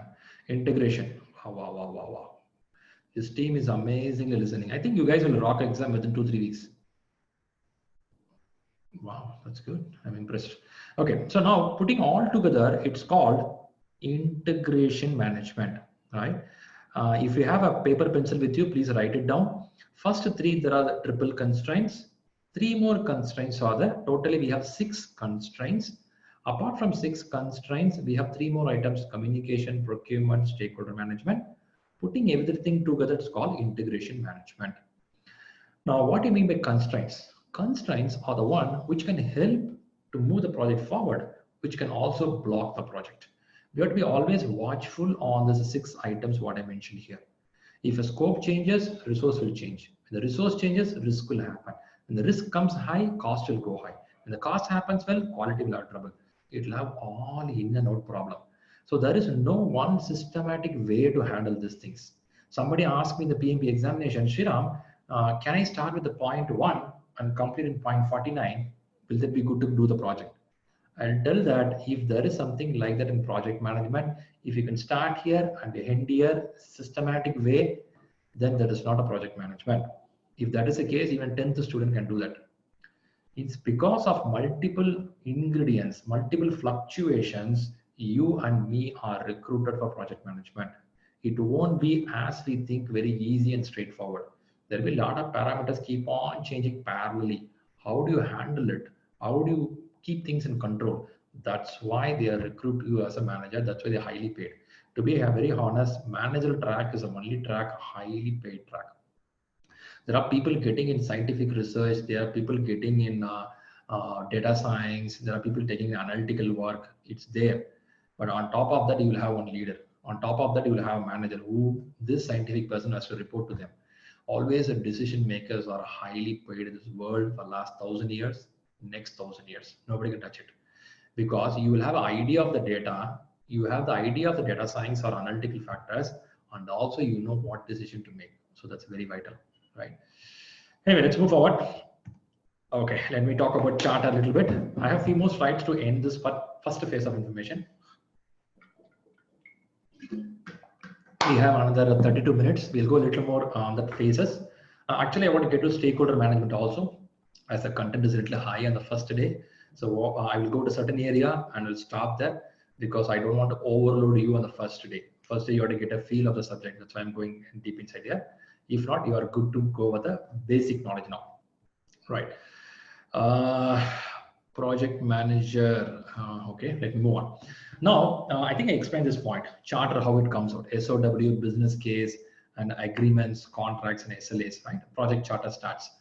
Project charter, some of you are aware. If you're not aware, that's a starting point of your project as per PMP. It is not a legal document, but it is a document which helps us to understand that this is a place work to start. And this gives the rights for the manager or the leadership team to start the work. But it's not a legal document. Okay. Now, there is something called PMO. I think I was talking about PMO some time back. PMO is a person or a set of team. What they do is they help the project to move smoothly. What they do, they have the templates of what your company needs as a document. They have lessons learned records. They have all the resource details with them as well. And they say resource something needed on each project's communication. They make an interchange information between programs and portfolios, right? PMO is a very interesting office. In PMO, there are three categories out there. One is supportive PMO. The supportive PMO is the one help the team with the needed data, needed templates. For example, if I want to start a new project and I want to know how the budgeting is done in the project, I don't know whom to ask. I'll go to the PMO. I'll ask him, hey, can you please share me some of the historical records, like last year, I know the company did the same kind of project. Can you give me some details? The PMO will tell that, oh yeah, I have all the lessons learned. We have even the templates with us. I'll share it with you. You can take a look of it, right? So now the PMO is a person who can give you the details or the templates on some of the company's historical record because they hold the information. But the PMO will be always in the project. You don't need to have, for your question, it is not PMO will come somewhere and go out. PMO will be always there in the company, always there in the portfolio, always there in the program. It is for us to go and approach them whenever you need it. As I said, I think I was giving an example telling that when you have some questions and clarity needed on some of the project work, you can approach them. They will be able to share you the details, right? Supporting PMO is a person who gives the details whenever you want, like a templates or lessons learned or records or any resource details. They'll help you. And controlling PMO is that.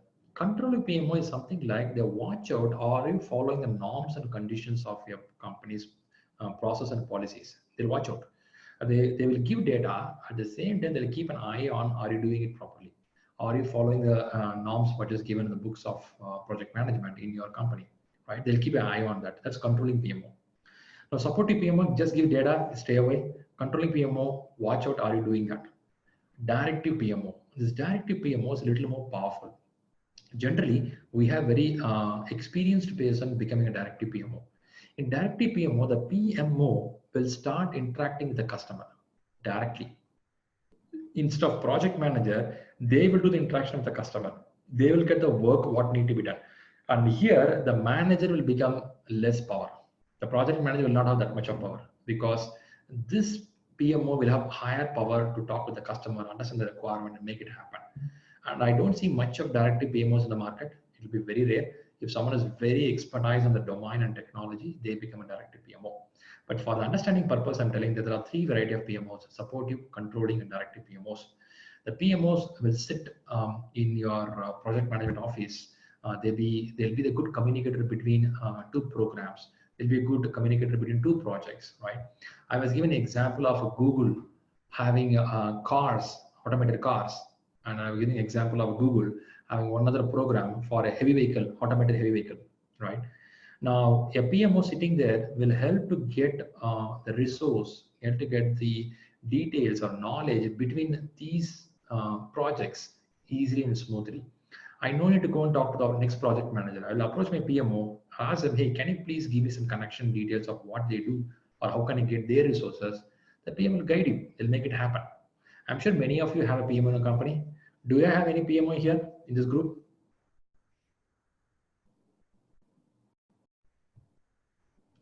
Is there any PMO in this group today? Oh, looks like someone is here. Okay, Uma says no, yes. Okay, Vaidya is a PMO. Vaidya, are you PMO for supportive or controlling? What is your role there? Directive PMO, oh my God, you're powerful. So you have a regular client interactions on your project? Amazing, Vaidya. That's a good example. We have got it. Okay. So our directive PMO is very powerful PMO. So you should have an amazing domain expertise, right? That's why you're able to become a directive PMO. If not, it's not easy. That's great. Happy to see a directive PMO. I think this is the first time I'm seeing a directive PMO in this online classes. Thanks, Vaidya. Happy to see you. Okay, that's great. Right, let's move on. Okay, how the project things happen. There are certain things in project which, as time moves on, certain factor happens. Let's see two factors about the project. Bharat, I'm not getting what is PMC. As for the PMO, I mean PMP, I get PMO. Maybe you can refer back on the documents. What is PMC? I'm not clear about it. Okay, coming back to this point, there is something called project cost of changes. Let's see how the project moves on. The project start moving. If you watch out, the cost of change in the beginning stage of the project, it is a little less. If you make any changes in the beginning of the project, it's fine, doable. As you move deep inside the project, the expense or the cost of change is going to be very high. I think this is very easily known, right? So if I want to make any changes immediately here, we can do it. As you go end of the project and you want to make some change, it's going to make a massive impact. You have to be careful of what you do. So you would be a little prepared here on the planning stage, telling that, guys, we should be a little careful on what we plan. I don't want any change happen late in the project, which is going to be really disastrous. This is the reason they brought more of agile factors. They brought up more of iterative way, but it may not fit into every project. Some project can fit in, but even agile way, if you do and implement it and the later stage you understand there is a mistake, it's going to be expensive, right? So we have to watch out. The changes should be understood early stage. This is the reason we have proper requirement study, proper stakeholder study should happen before even you start the work. If these two are not happening properly, the changes can happen at the last minute, which is going to be very disastrous. Right? You have to be very careful on that. That's very important. And at the same time, in a project, the risk and uncertainty will be very high in the beginning. You may not know this project will happen or not. You will have a lot of confusions. Is it good or bad? As the project progresses, the clarity will happen well. When you come to the end of the project, the risk will slowly drop down drastically. That's how it happens. Let's take these PMP classes. How many of you thinking about PMP classes for the last 6 months? Some of you thinking for 1 year. Some of you thinking for 2 years. Because the risk of doing things are very high in the beginning, right? Even today, many had a doubt when the class will start, how the class will be. Is the class worth the money what I put is worth, or it's going to be waste? You have a lot of doubts on yourself what you did. The risk is very high. As the week by week things starts moving, you start seeing progress. And after completing the class, within the next 2-3 weeks, you read and clear the examination, the risk goes totally down, right? But the beginning, it will be high. That's how it will be. That's again the risk factors what we see in the project. It's very common. You talk any model of a project, risk is always high in the beginning of the project. Okay, some questions are coming up. Project management consultant.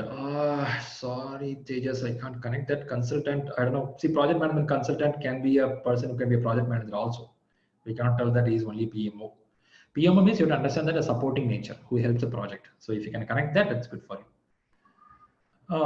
It is project management consultant. Okay, I think see, consultant can be of a project management execution person, or it can be a project planner. It can be an SME. It can be something on PMO also. It depends on your organization. But PMO means a person who supports a project to move forward. Okay, cool. Let's move. Let's move. Let's move. What's happening? Okay, I'm coming to some other core areas. Okay, now coming on the part of 6 constraints, right? I think now you slowly get that 6 constraint words. Some of you already learned it. If you're new to the system, I'll tell you. Scope means requirement. Time is there, cost is there, and quality is there, risk is there, resource is there. Can someone tell me, can a project be without risk? I have planned, I have requirement 100% clear, and my costing is clear. My timeline is clear. I have quality well defined. I have resources, human and material well done. So can I be out of the risk?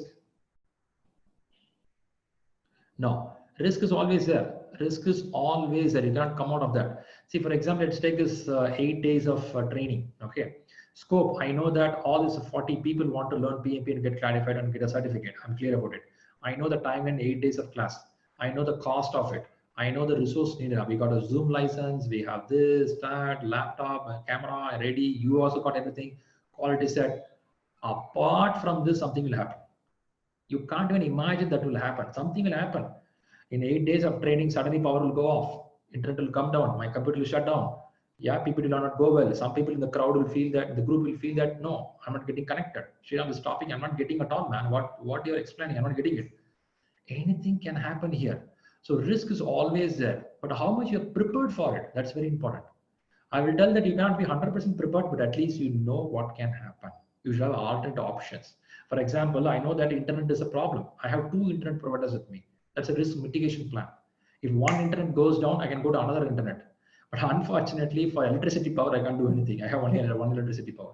We have a backup, but backup goes up, power will go down a minute and come back. So internet will go off and come back. That's the accepted risk. I can't do anything there. So certain things we have to watch out in the project. How do you handle it? Right? It's very vital. Anyway, we learn all these factors. By the way, this is called 6 constraints in the project.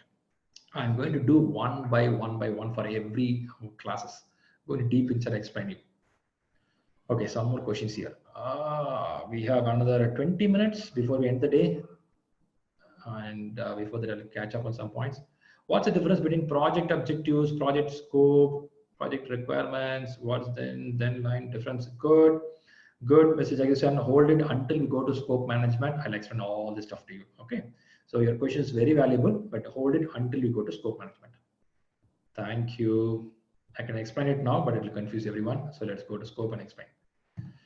Okay, 6 constraints. This is the 6 constraints. I put the image for you. I think you all should have this material also with you. It will be useful for you. I'll explain more.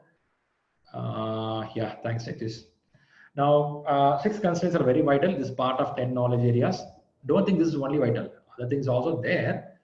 This is there. If you go to predictive, adaptive, it's there. I know some of you here are working in agile way. Even in working agile way, you will have a scope, you'll have a time, cost, quality, resource, risk, maybe in a small chunk. If I work in a bridge construction, the same thing looks very massive. I'll plan for 3 months. If I work in an oil rig is pumping oil in the ocean. That's a massive project that will have a lot of things, a big size. You will have a small size, they have a big size. That's the difference. If not, every project, it's a predictive nature or adaptive nature, will have these 6 constraints. So I have no doubt when you learn PMP, you learn the framework to stand top of that and tell that, hey, if it is a predictive project, this is how we have to work. If it's an adaptive project, this is how we have to work.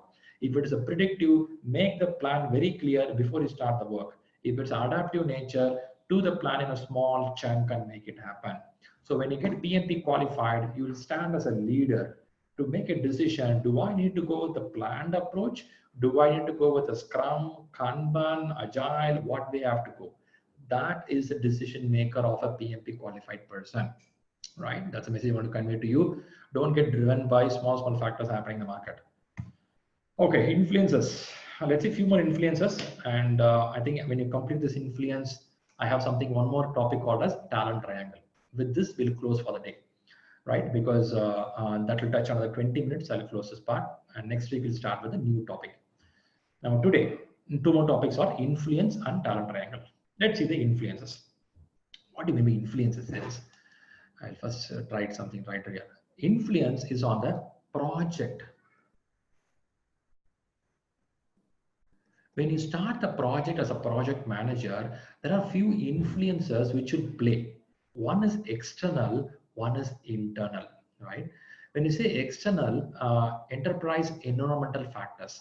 When you say enterprise environmental factors, around a project, there are certain factors which will influence your project, right?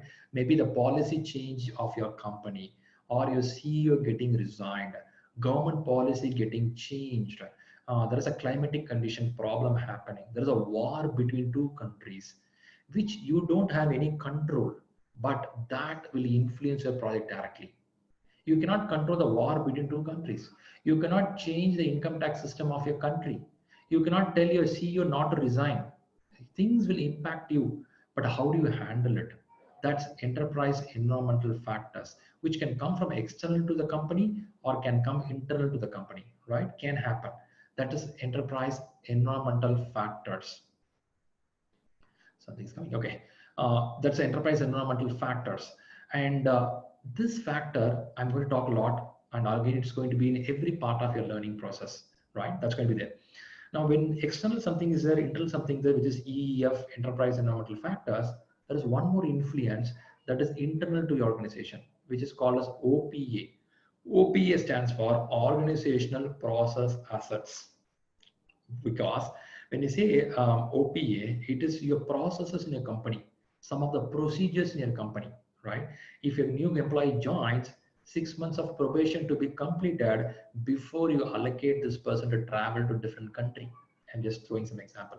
A person to be 1 year probation to be done, so we can give a promotion to them. So some of the factors which can influence your project, internal. But these factors can go with exception. You can raise some exception and overcome this policy and process in your company. Whereas this, you can't do anything. It will be there. You have to live with that. Heavy rain, 2 days, no resource can come to office. That's the enterprise environmental factors that will impact your project delay by 2 days. You can't do anything. Amazon cloud server went down. Your application is not available for the market. Enterprise environmental factors, you can't do anything, right? Your customer company bankrupted. No money to give sponsor for the project. You can't do anything, right? It's above your reach. This is internal your company, but something can be done on this part. But again, this also can influence your project. And I like this area very much. It is called as lessons learned or knowledge base, which is very vital for your project, and it will influence your project very heavily. Organizational processes. Thanks, Tejas. And I'm going to show you multiple screens. Wait for that. So now what I want to tell you is these are some influences which will play in your project. I think I'll show the other cases so that you will get it. I have some colorful pictures. Yeah, here it is. But here also it's not having full term. Okay. Here it is. See, if you top, you'll see enterprise environmental factors, organizational process assets. I have put certain things here. There are a lot more. Okay, government policies, market condition, regulatories, skills availability in the market, organizational policies, a lot are there. If you see process, guidelines, templates, project life cycle, yeah, this is very important, right? You can choose agile way, you can choose predictive way. It's up to you what method you want to choose. Your company says that I don't like the word agile. Please never ever talk the agile word here. Go only in the predictive way. So what to do? You have to follow that. You can go on exception. You can ask them, guys, our client is asking a requirement to be solved every 2 weeks. I can't wait and deliver them after 3 months. The customer will not sign a contract with us. Please change the process. Your company will tell, okay, for this project, we'll give exception. You can go with that. So that is organizational process assets. These are something which you can't control. Market condition you can't control. Share market crash. Who do want? All gone down. That's it. But now you ask me, Shriram, why should I worry about it, man? Like salary is given to me, work is given to me. I'm going to do that. But I'll tell you, as a project manager, as a leader, you should know what's happening outside the market. You should know what's happening in your company. You should know what's happening with the customer place, because that will help you to do something called forecasting, which will help you to do something called predicting. The more you forecast, the more you predict well, you become a good leader. If you do only what is asked to do, you will become a lifelong manager. There is a difference between manager and leader. Manager is needed, I'm not saying no, but manager is making the work happen perfectly. A leader is a person who can forecast things, who can predict things. There is a sentence says that a leader is a person who can see something which others cannot see. A leader is a person who can see something which others cannot see, right? So that's very, very important to see forecasting. For that, you should have all those environmental ideas in your mind. That's how it works. So what I recommend to you is, whenever I talk about project here, don't think about your project, what you're doing currently. Don't think about your cubic with 4 people where you sit and do the work. Come out of that. Think of a big thing which you handle on your own. On your own, you're doing some big dam construction, big software application development, or you are in the NASA or ISRO or rocket launch. You're doing that way. That perspective, if you are put in that situation, what you will do? That's how you have to see that. Then only when you complete the PMP, you can go for the bigger job. If you look only one your cubic perspective, it will be very hard to answer. And when you go to interview also, you will start answering only with these 4 people. Start looking a little bigger, right? That's a thought here. Anyway, these two are very important PMP. It will be there in every area. I'll keep showing you going forward. Okay, come back. I have a feel for this. What I do is, in PMP, I'll see this enterprise environmental factors and OPA always coming with me. So I thought that this can be thought like, if I drive my car, in my car, I have a left side mirror and right side mirror. These 2 mirrors are there to help me to drive my car. Will I see the mirror all the time? No, I will see it when I need it. The same way, EEF and OPA are my car side mirrors in the project. I will see that when I need it. If not, I'll focus on the straight line, keep driving my car. So I kept this thought in my mind for my examination, so I was able to really connect well. So I just started passing to you. Cool, let's go to the next one. Okay, this will be the last topic for the day. It may go for 10 minutes. Talent triangle. Okay. In project management or in leadership track, PMP comes out with the 3 concepts, which is called as a talent triangle. And the whole PMBOK book or PMP book is based on these 3 concepts. How they divide it is, when you go to market study, you are going to see are the people who have a strategic and business management knowledge, the people who have a technical knowledge, people who have a leadership knowledge. When you have this combination, it could be 33%, it could be 30%, it could be 36%, something. It can be any proportion. I'm just putting proportion. In this proportion, you should be there. When you go for any interview, your interview questions will be based on this. Either they knowingly or unknowingly, your exam questions or your interview questions will be on this topic. If I'm interviewing a person for a leadership role or managerial role, I will definitely ask questions on all this area. So your PMP exam is based on that. That's the reason people clearing PMP clear the interview very smoothly, because you know these concepts. You will easily answer the question. I'll tell you these concepts one by one now. Let's go to the first one. The first one is strategy. See, when you get to the leadership track or managerial track, you should know the strategy and business management. What do you mean by strategy and business management? You should have the business model, what is working in the organization. You should have the industry knowledge, right? You should have the market awareness. I'll be very honest here. Some of the times when I conduct interview, when I ask them, what is your company's motto? What is a tagline of a company? Many don't know. When I ask them, what is your CEO full name? They don't know. When I ask them, what is your company website address? They don't know. When I ask them, what is the top 5 strategy of your company? They say, I don't know. So what is happening is they are not aware of where they are working. When you're not aware of where they are working, what for you're working, how do you grow in that company? It's so hard. The same habit will happen when you come to the next company also, right? I'm not saying you have to read every pages, but you should know what is happening there. See, when you find a new job, when you want to join a new company, we read everything about that company. We read their company policies, standards, share value before you join the company. After joining the company, the interest drops like anything. And after 6 months, if you ask anything about this guy, he becomes a machine in that company and don't know what's happening in that company. The same guy 6 months back had amazing interest, right? That's a difference between top 2% and bottom 80%. What happens is bottom 80% live like a machine life, whereas the top 2% keep on engaging themselves and learning things. Now we are here to learn ourselves to become top 2%, where you learn the business management realization, you learn the competitive analysis, right? Even if I work for Apple software development, Apple mobile development, I will see what's a competitor doing in the market, what BlackBerry is doing, what Samsung is doing, what MI is doing. I'll watch out. If you don't know that, if you close your eyes, the world will become dark. You have to learn that. That's called domain knowledge learning. That's called strategic management. You can ask me the question, Shriram, why should I learn this, man?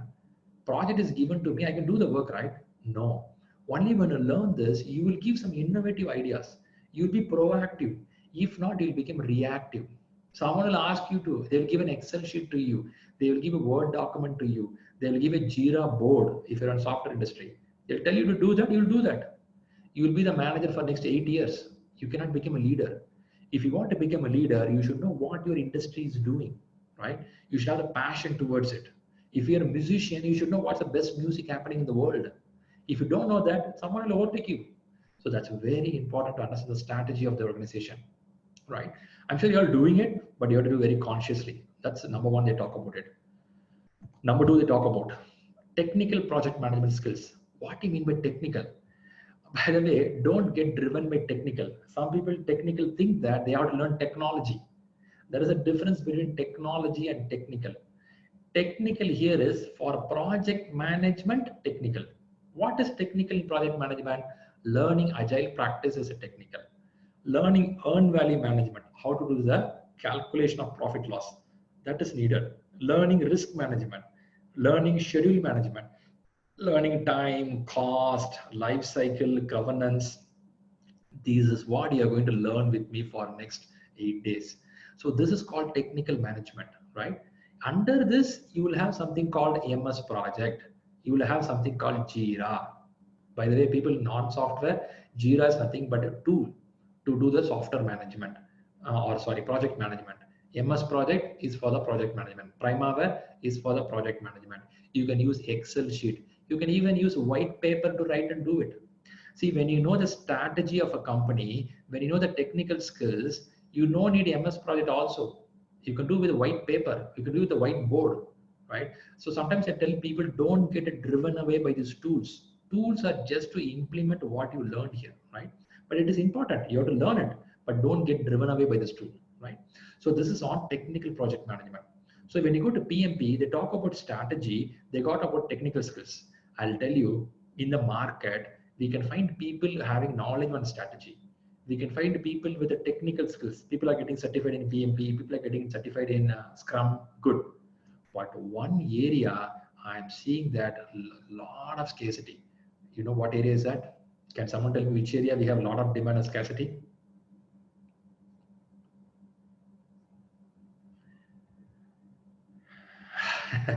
That's right, because the toughest area which we have problem in the market now is this area. Look at the terms here. Yeah, everybody's correct there. Amazing, great. Look at the terms here for leadership. What I'm saying. Do you see anything tough here? They're talking about you should have a brainstorming skills. You should have a coaching and mentoring skills. You should have a conflict management skills, emotional intelligence, good listening skills, man. You have to listen properly. Problem solving, team building. These all looks very common, right? It looks very easy, right? You'll feel that, oh, come on, man, I do this really well, you know. When I go for the movie, I do great brainstorming with my team. Okay. I know how to influence my spouse. I do well. I listen well when I listen to music. That's good. I negotiate with my salary, right? I do team building when I play sports. But when I ask, can you do this in your project? Project, I don't do, man. Project is something not me, right? My company runs it. This is where the problem happens. So leadership skill starts with one four-letter word which starts with L. A leader is a person who loves what they do, right? There are many people who go to job only to get a salary to pay your car, EMI or home rent or something. There are some people who go to the job for passion. They love it.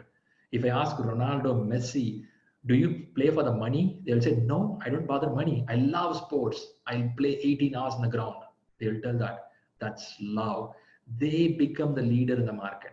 The rest all become only the manager or the employee. That's the difference between top 2% and the bottom layer. The problem is love is missing out, right? I'll tell you the leadership, these terms are very easy to pronounce, hard to do. Why hard to do? Because you may like this, but the resource coming to the company may not like this, because you will not find the same love with everyone. And that's where you have to use your influential skills. That's where you have to use the interpersonal skills. That's the beauty of the captain in the cricket team or football team or any captain in the army. They bring that commitment with the team, with all the skills together. Team building, problem solving, negotiation, interpersonal, emotional, conflict, coaching, brainstorming. Oh my God, it looks amazing, right?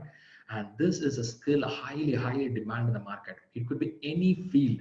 If you are good at this items, I'll tell you, nobody can't even touch or dream you. You will become the leader in the market.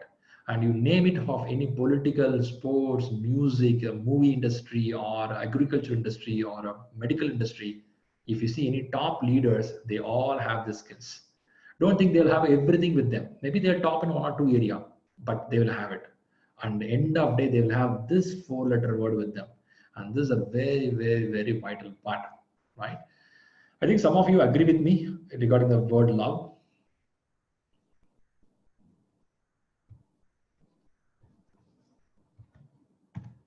Okay, that's good, comes out here. Exactly, we're top of the time. So I'll just quickly iterate it. Now, yeah.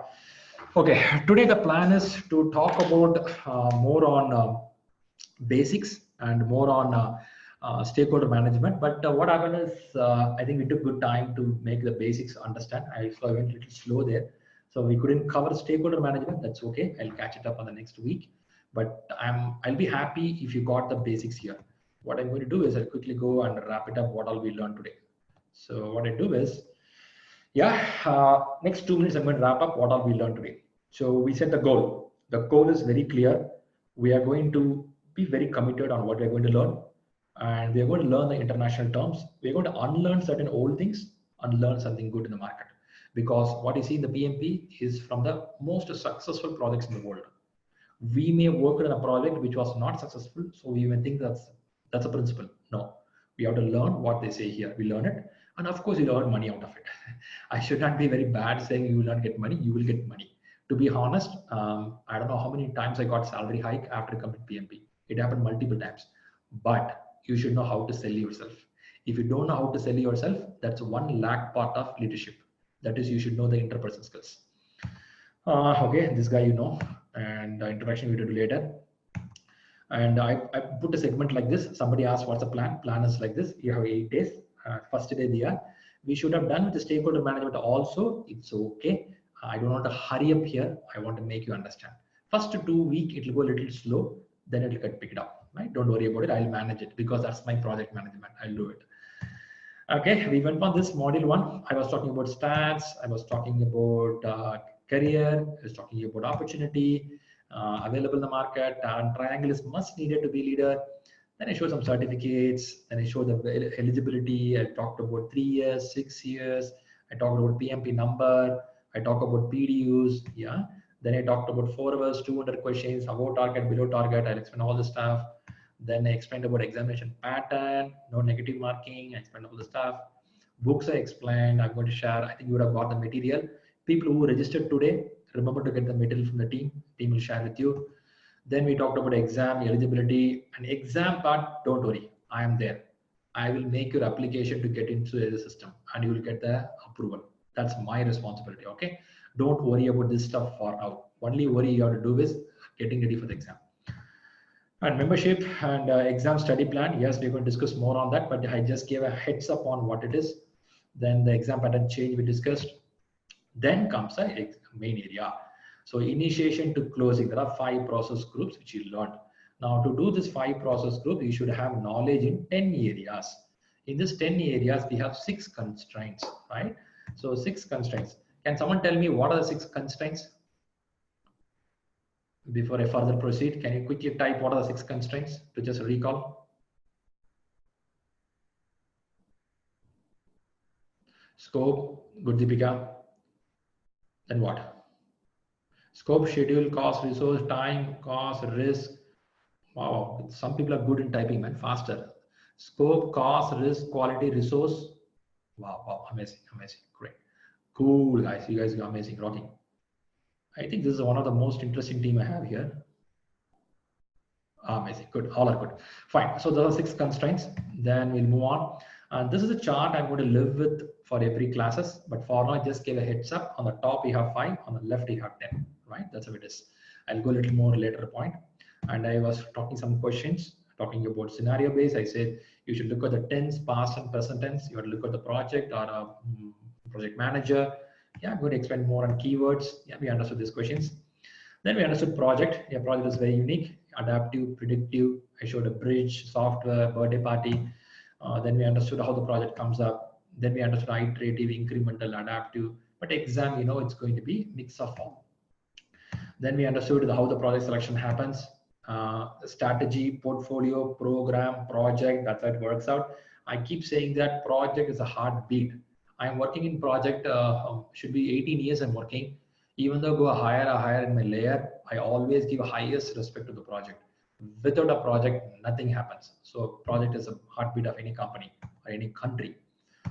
Right, so life cycle is there. I was talking about project and product life cycle. You will live in this area called project life cycle, where you launch it, then you come out of the system, right? Product life cycle is a long term. We talked about SOW, we talked about project charter, we talked about 5 process groups, 10 knowledge areas. Yeah, charter we explained.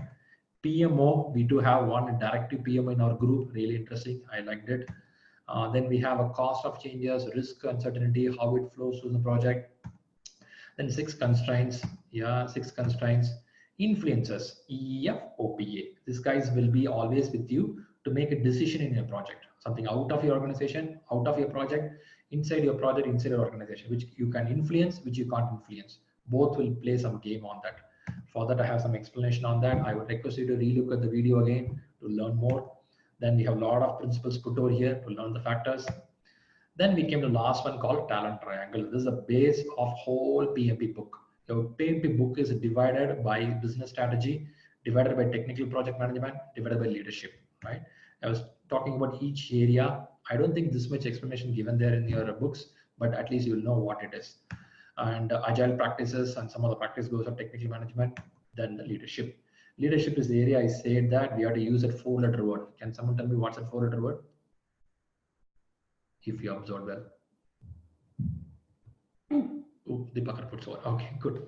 Okay, love. Yes. If I see someone in sports, if I see someone in office, corporate life who doing great leadership, it's purely of the 4-letter word which says love. They love it. Without love, it will not happen. That's how it goes, right? That's a game. Cool. With that, we come to end of the first day program. So, is there any questions? I can clarify the team. If not much questions, what's the output? I'll tell you. As the first week ends up, so this video will be recorded now. The recorded video will be shared to you either by today, tomorrow, or day after tomorrow. People who can't come for the classes, you can listen to the video later point. And people who want to register, you can register with the team. And I'll be in the WhatsApp. I'll start following with you, and I'll give assignments to you from today. Tomorrow morning, we'll start writing certain topics. I will tell you. People newly joined today, give your numbers to the support team and get add up in the WhatsApp group so that you can also participate in the assignments, right? A reading pattern, you can start listening to this video. First week, live it up. Second week on, you will start getting the pattern more, right? That's how it's going to be. Okay, there are some more questions coming up. Yeah, will come up. Good. Yeah, because you'll get a lot of things. Hope things went well to you. I know I shooted up 6 minutes extra as it's the first day, accept this 6 minutes extra. Okay, Ranjan, don't worry. You will be getting the video recorded. And first of all, I want to thank every one of you who joined this session, listen to this session calmly. And today is the first day, so there could be some hiccups. There could be some speed in the way I'm explaining. Some language abilities problem can be there. Don't worry. Second session on, it will be very smooth. Third on, it will be very much on track. That's how it will be. So just stay with me. All things will be good, right? Yeah. And yeah, any more feedback I can take on from here? Thanks, Jagdish. Thanks for joining. Sure, Giriel. Thanks.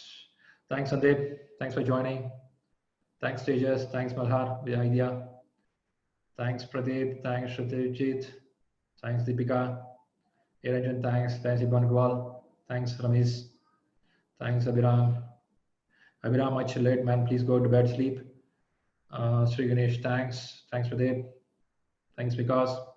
Shiva Yogi, thanks. Vidya, thanks. Bharatraj, thanks. Thanks for joining. Olustin, thanks for joining. Bharat, thanks for joining. Great. Yes, Ramesh, don't do the assignment will coming there. Can you please share 20-minute study plan? I checked with Rahul. He asked me to check with you. Yeah, Jagdish, I'll connect with you. Yeah, we'll work it out. Yeah, Ramesh, all are coming up. I want everybody to join the WhatsApp group so that it'll be easy to send assignment to one place. Yep, all help will happen through WhatsApp. Don't worry.